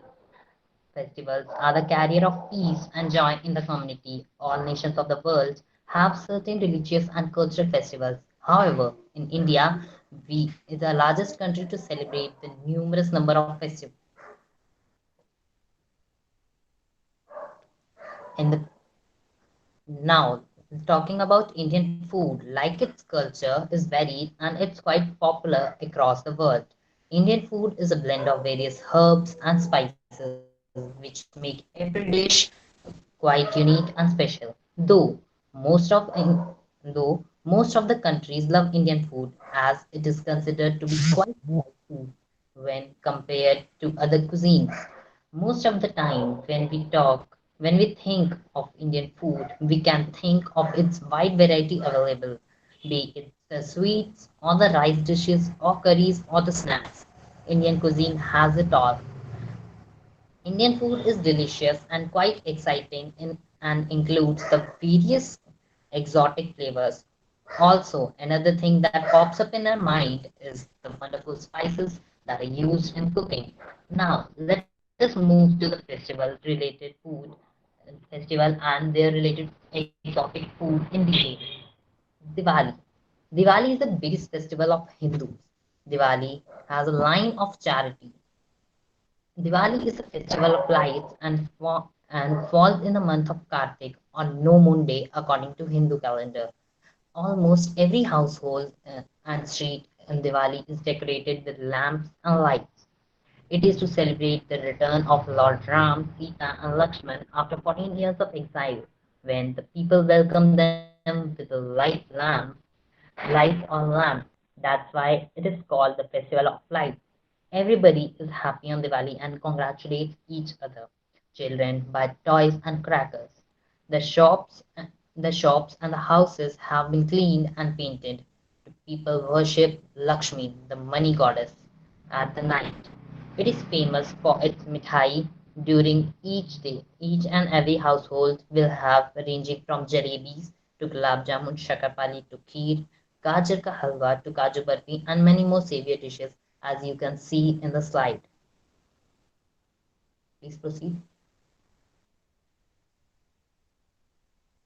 Here you can see some pics how Diwali is celebrated.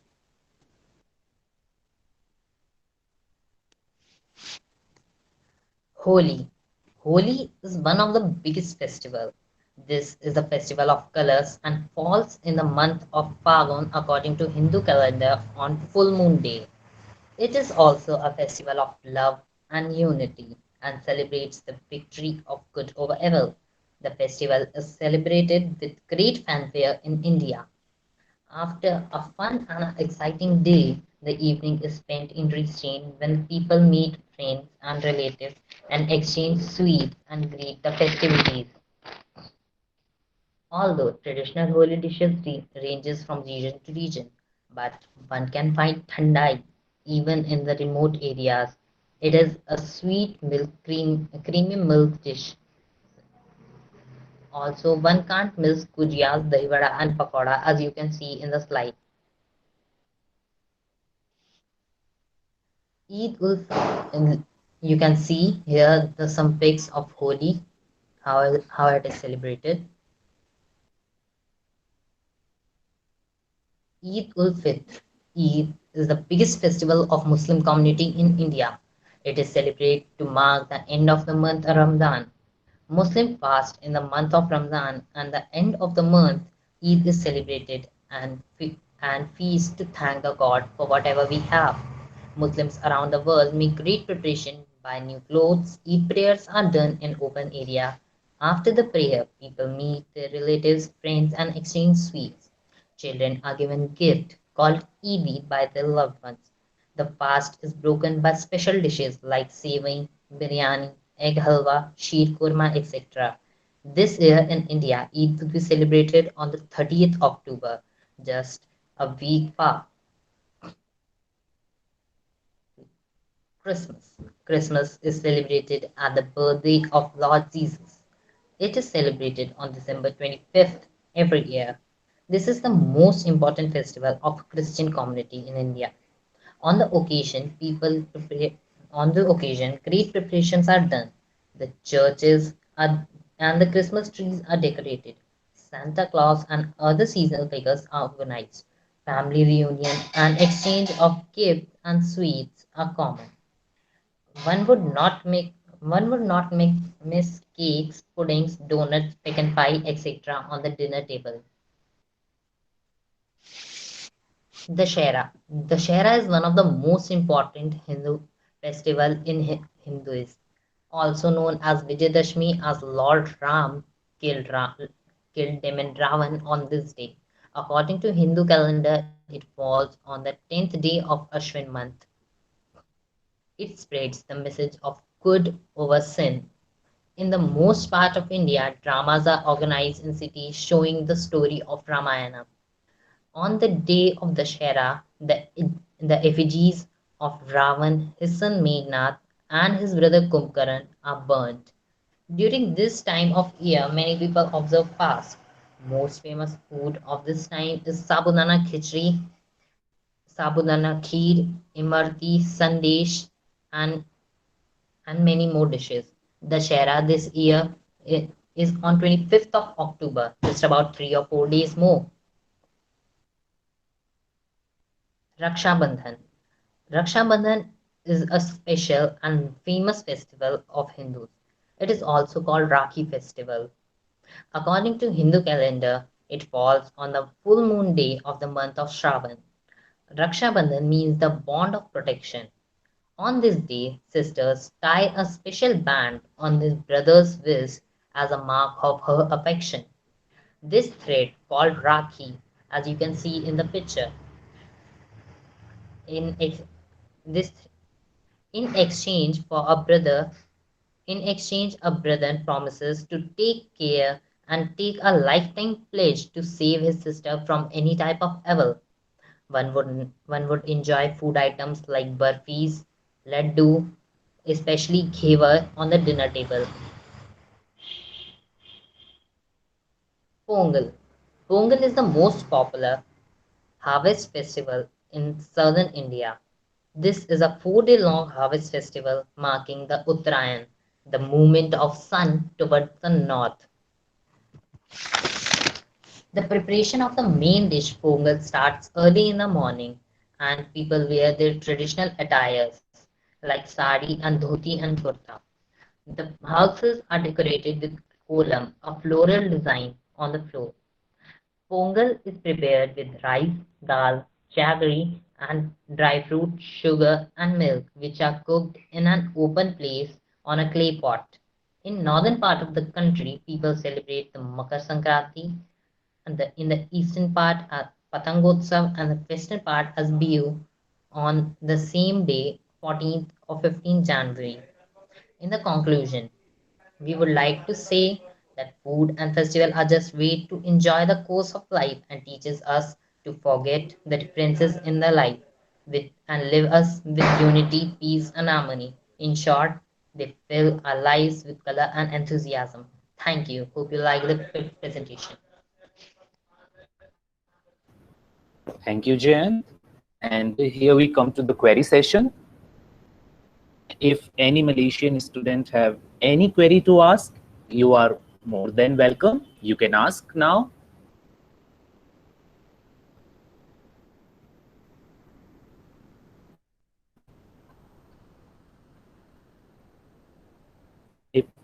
Is my voice clear, Miss Adele? Yes, loud and clear. It's a wonderful presentation. I think there's a similarity, okay, what we are celebrating here in Malaysia as well. Even, okay, Yes. with your local celebration like Holi and so on, okay, we do celebrate here, but not, okay, really, not it's a big celebration. Okay, absolutely. I can feel that because in India we have all the religions, all the communities in India, and Yeah, I think that's so. everyone has their own way of celebrating, and we live in a hybrid way, like in a mixed way. Even in a small locality, you can find a Christian, a Muslim, a Hindu, a Buddhist living all together and celebrating each other's festival. So, like that's why all these festivals which you saw, all are celebrated by most of the people in India. For example, as the Eid is arriving, so I may not knowing exactly about the soul of the Eid, but superficially I know most of the things about Eid. And yes, who can forget about the sevais and the dishes which are being made on the Eid? So Aditya Sai, I would request you to please remove the presentation. Aditya Sai, if you could just remove. Thank you. So if you allow Miss Adele, we can move to the fourth and final round of our topic. That is the final famous monuments and arts in the country. Miss Adele, if you allow. Yes. Okay, so let's move on, okay, to our last topic for today. Rachel, are you ready? Yes, Okay, so are you will be sharing slide or? Yes. Okay. All right, you may proceed. Okay. First of all, I'm apologize because you couldn't see my face while I'm presenting because I'm using mobile phone. So the only thing that you can see is my slides. So I'm going to proceed.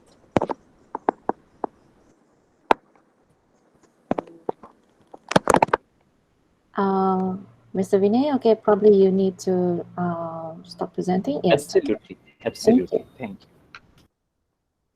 Can you see? Yes. Can you see? Okay. Is it clear? Yes. Very clear. Okay, a very good morning to Sir Vinay and all participants from the New Delhi and also participants from Malaysia and Madam Adele. Go Rachel, go Rachel. Okay, so I'm going to introduce myself. My name is Rachel Olga Michael. So I'm going to present about the famous monuments and arts in Malaysia. So let's go for the first one. So this is basically the Tambunan statue, which is located in the Tambunan district in Sabah, Malaysia. So you can see that it is actually a statue of two legendary warriors. So basically the statue was built to celebrate the victory of two tribes. There is the Tamadon tribes and also Gombonan tribes. So these two warriors defeated their enemy. There is Tonsundung's tribes who destroyed a lot of properties and life in their village. So after they managed to destroy and defeat Tonsundung's tribes, they named their place or village as Tambunan, which is actually based on the two warriors' name, that is Tamadon and Gombunan. So the next one is another famous statue statue in Malaysia. There is Lord Murugan statue in Batu Caves, Selangor. So Batu Caves is a limestone hill that has a series of caves and cave temple in Gombak, Selangor, Malaysia. It takes its name from the Malay word batu, meaning rock. So batu is actually rock. The town nearby is named after the Batu Caves limestone formation. So this is the full image of the Lord Murugan statue. The Lord Murugan statue was built from 350 tons of steel bars, 1,550 cubic meters of concrete, and also 300 liters of gold paint. So this statue is actually not a pure gold, but it's actually only paint. So the height of the statue is 42.7 meters. That is 140 feet. As you can see, this statue is very, very big. And then the last one is Malaysian frontliner mural in Shah Alam, Selangor. So this is the latest art in Malaysia. So as we all know that Malaysia and also all country all over the world was facing a pandemic that is COVID-19. So the frontliners were working really hard to help the citizens. So this mural was created as a gift of appreciation to frontliner members in the face of COVID-19 pandemic. So we are going to proceed with ICO.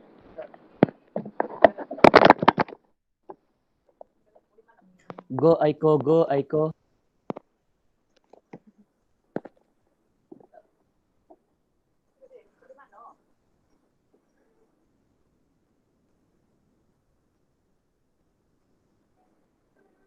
Give me a minute.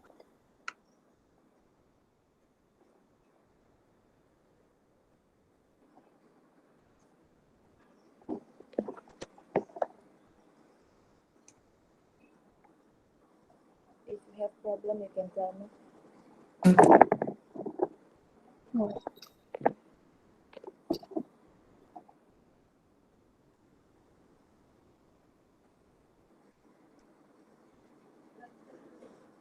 Aiko, are you okay? Yes. Wait, teacher.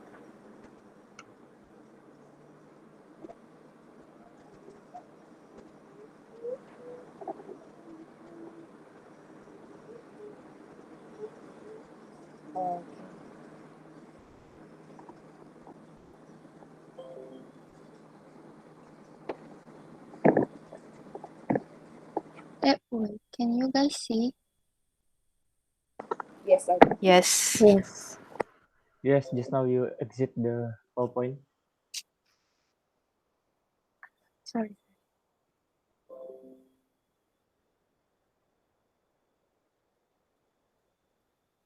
Okay. Nampak kah?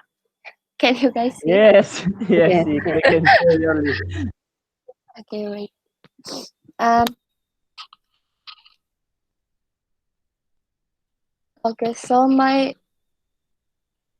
topic is famous arts in Malaysia. Well, some of the most famous arts in Malaysia is bamboo weaving. Since bamboos are quite a lot in wait, I haven't turned on my camera.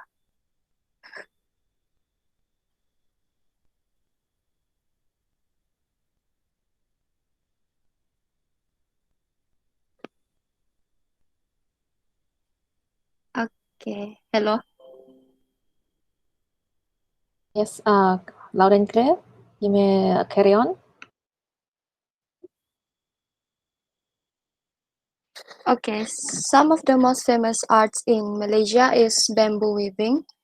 Because since bamboos are quite a lot in Malaysia, it is not only used to build house back in the day, but it's also used to make a bamboo trap for the fishermen to catch a fish, and a bamboo hat, bamboo tray, and a bamboo basket or bag. You can learn to make these arts, these things in Perak, which is the one of the state in Malaysia. I don't know if we have it in here in Sabah, but I think Perak is the only place that you can learn doing this art. Okay, so Siêu. Hello. Yes, Leo. Hi.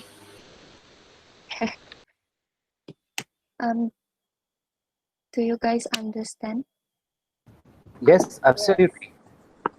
Yes, sure. Okay, so I think that's all from me. So we may proceed to my friend Odilia. Go, Odilia.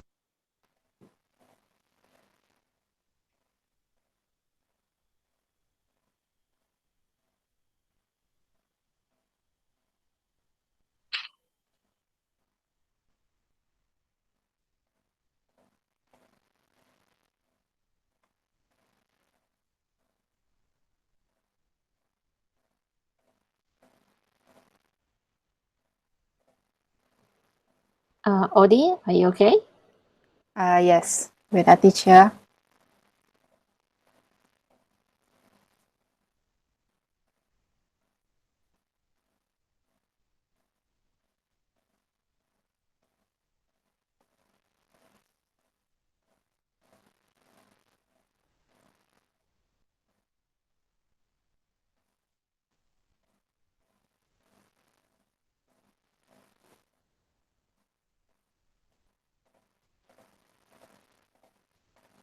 Can you guys hear it?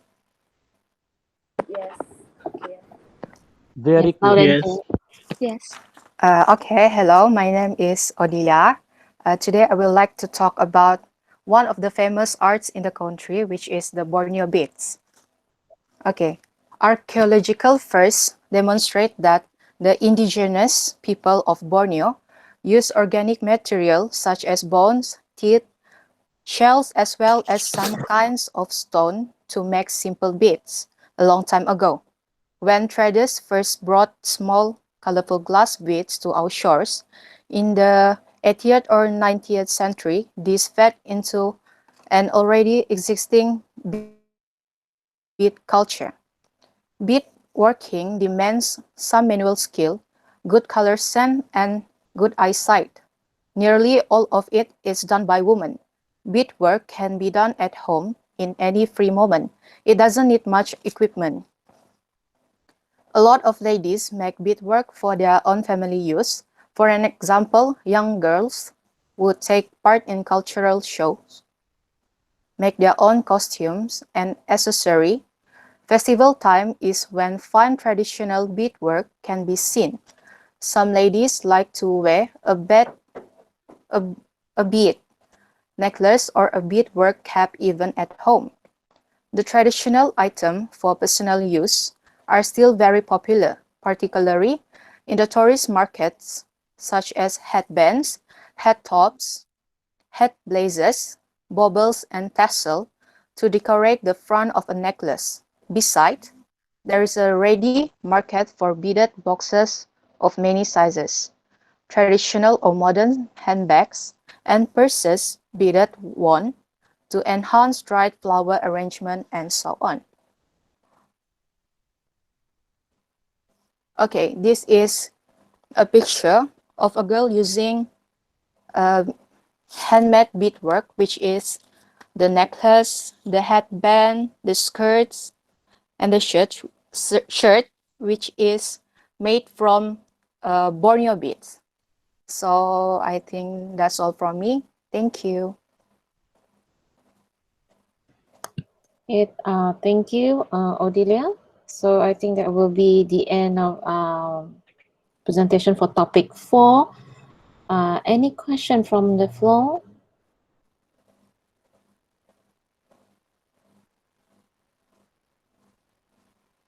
The presentation was really nice and all the detailings were really so fine and so simply stated that I was really spellbound again. And all those beads and all those bamboo works, they were simply great. The bamboo works, I can relate to it again from the Northeast India. There a lot of bamboos are actually grown. So similar kind of bamboo works can be seen in Northeast India also. So I could relate that completely. It was wonderful, absolutely wonderful. Thank you. So now let us move to the Indian side, and I would like to call the last presentation of this virtual cultural exchange. And are you guys ready? Yes, sir. Hello there. Yes, I am sir. Simran. Over to you. Please just wait for a second. I'll be right back with my screen. Hi everyone, I'm Jasmine John, and today we'll be presenting to you the famous art monuments and arts of India. Just give us a moment. She's presenting.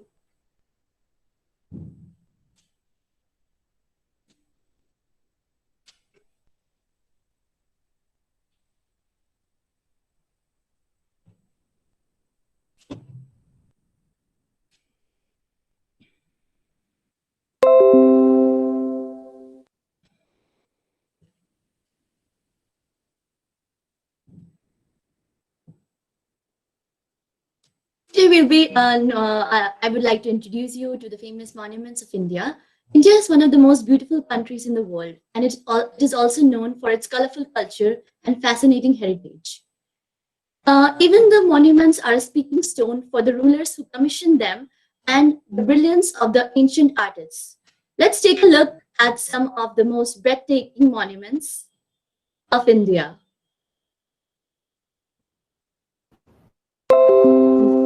So sorry for the delay.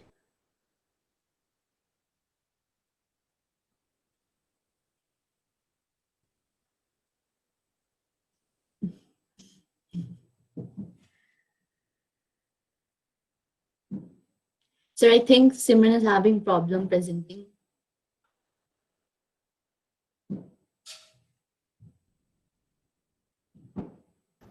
No problem. It's fine. I know I'm so she will. sorry for the delay. No it's absolutely worries. It's okay.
I'm so sorry. Sorry, there was some problem. I couldn't hear you guys. Sorry. It's okay.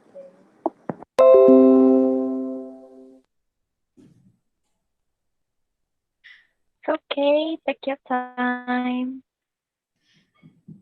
I'd like to start again. We'll be presenting to you the famous monuments and arts of the country India. I would like to introduce India first of all. India is one of the most beautiful countries in the world and is known for its colorful culture and fascinating heritage. Even the monuments of India are a standing stone for the rulers who commissioned them and the brilliance of the ancient artists of India.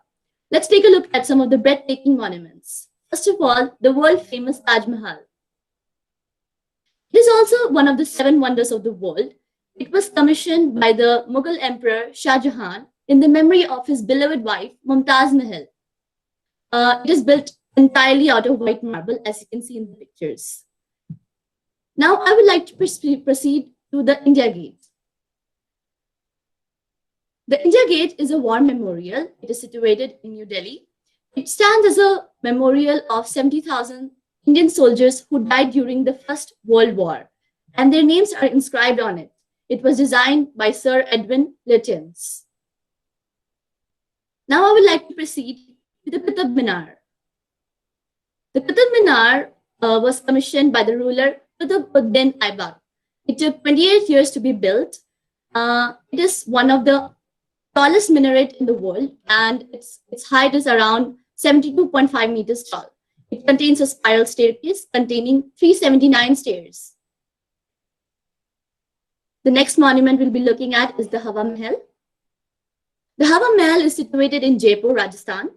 It was commissioned by Maharaja Sawai Pratap. It contains around 953 windows to keep the wind blowing inside the palace. It gets its name, Hawa Mahal, or the Palace of Breeze, from this. It was built as a summer retreat for the Rajput rulers and their families. Last but not the least, the Red Fort. The Red Fort is situated in Old Delhi. It was also commissioned by the Emperor Shah Jahan when he moved his capital from Agra to Delhi. Its local name is the Lal Qila. I would like to show you the location of these monuments on the map of India. The India Gate in New Delhi, the Qutub Minar in Old Delhi, the Red Fort also in Old Delhi, the Agra in Taj Mahal, and the Hawa Mahal in Jaipur. Now we would like to show you some more of the monuments of India.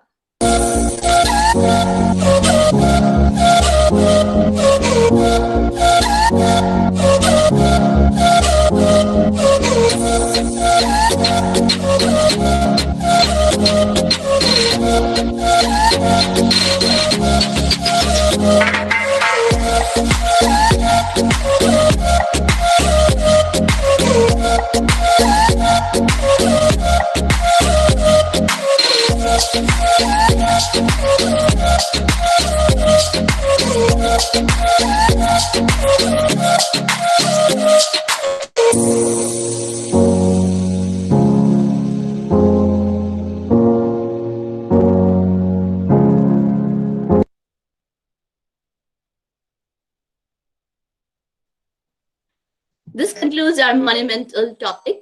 Now we'll proceed to the arts of India. India is a land where classical melodies merge with the mesmerizing mosaics of different arts. Each state has its own unique ethnic flavor in divine dance forms and ancient weaves, and many more. Now let's take a look at the dance forms of India. As you all know, the Bharatnatyam is a temple dance of Tamil Nadu. The Bihu is a native dance of Assam performed during the harvest festival. The Manipuri is a traditional dance of Manipur and is also known as the Jagoi. The Kathak, it's a famous traditional dance in northern India. The Odissi from Orissa, a traditional dance of Orissa. The Kadagali, a classical dance drama native to the state of Kerala. And the Bhangra, a traditional dance belonging to the state of Punjab. The location of these states are on the map of India. The Bhangra of Punjab in the north of India. Down south is the Kadagali of Kerala. Right next to it, Bharatnatyam of Tamil Nadu. On the east coast, we see Odisha, the dance Odissi. And in the northeastern states, Manipuri of Manipur and Bihu of Assam. Now I would like to proceed to the musical forms of India. Owing to India's vastness and diversity, music encompasses numerous forms, some of which are the Uttarakhandi music, North Indian Tumri, the Dadra, the Ghazal, and the Qawwali. I would like to move on to the Indian paintings now. Indian paintings is not just a reflection of indigenous lifestyle, but a perfect example of artistic expression of simple yet distinct composition. Let's take a look at some of the prominent styles of painting.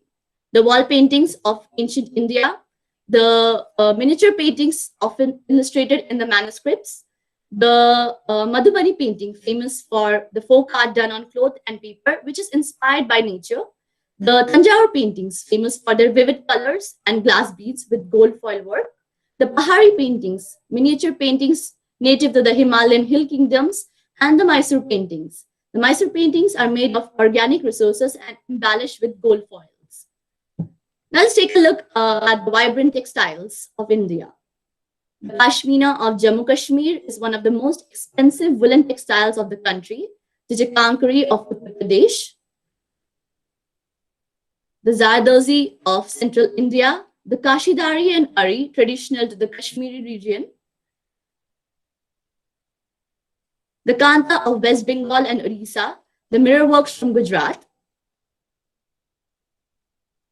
the Bhagatpuri silks, the Mysore silks, the Chanderi and the Mughas. Lastly, the Kanjivaram and Banarasi silks. The locations of these textiles and their states on the map of India. Sorry, we couldn't put all of them.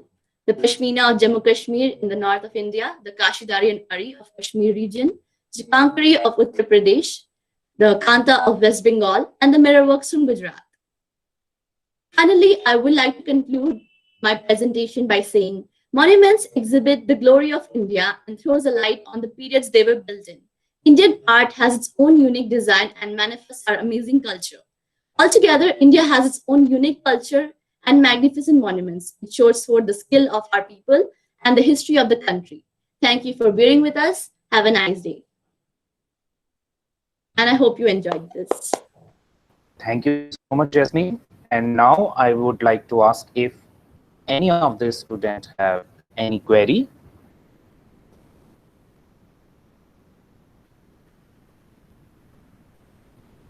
Because we have reached to the final end of the session. If you are having any query, then you are most welcome to go there. Ms. Adele, I don't think that there is any query. Yes. So here we end our today's international virtual cultural exchange of Malaysian and Indian students. I extend my heartfelt thanks to Ms. Adele, all the Malaysian students who are present here, all the Indian students who have presented and participated in this program, and all the people who have directly or indirectly helped the people who are present in the meet for making this program a success. Thank you. Over to you, Ms. Adele. Yes, thank you, Mr. Vinay. Okay, so we also would like to extend our appreciation and thank you, okay, for all participants who participated in this sharing session. Okay, it's a very awesome and wonderful session. We learn a lot through all the topics that presented today. And is it possible that we have some 1 or 2 minutes session that so that the participants able to exchange freely their opinion and absolutely. Issue right now we are going to have one. Yes, absolutely. I'm going to end the recording. Thank you. I'm going to end the recording, and here our session is ending.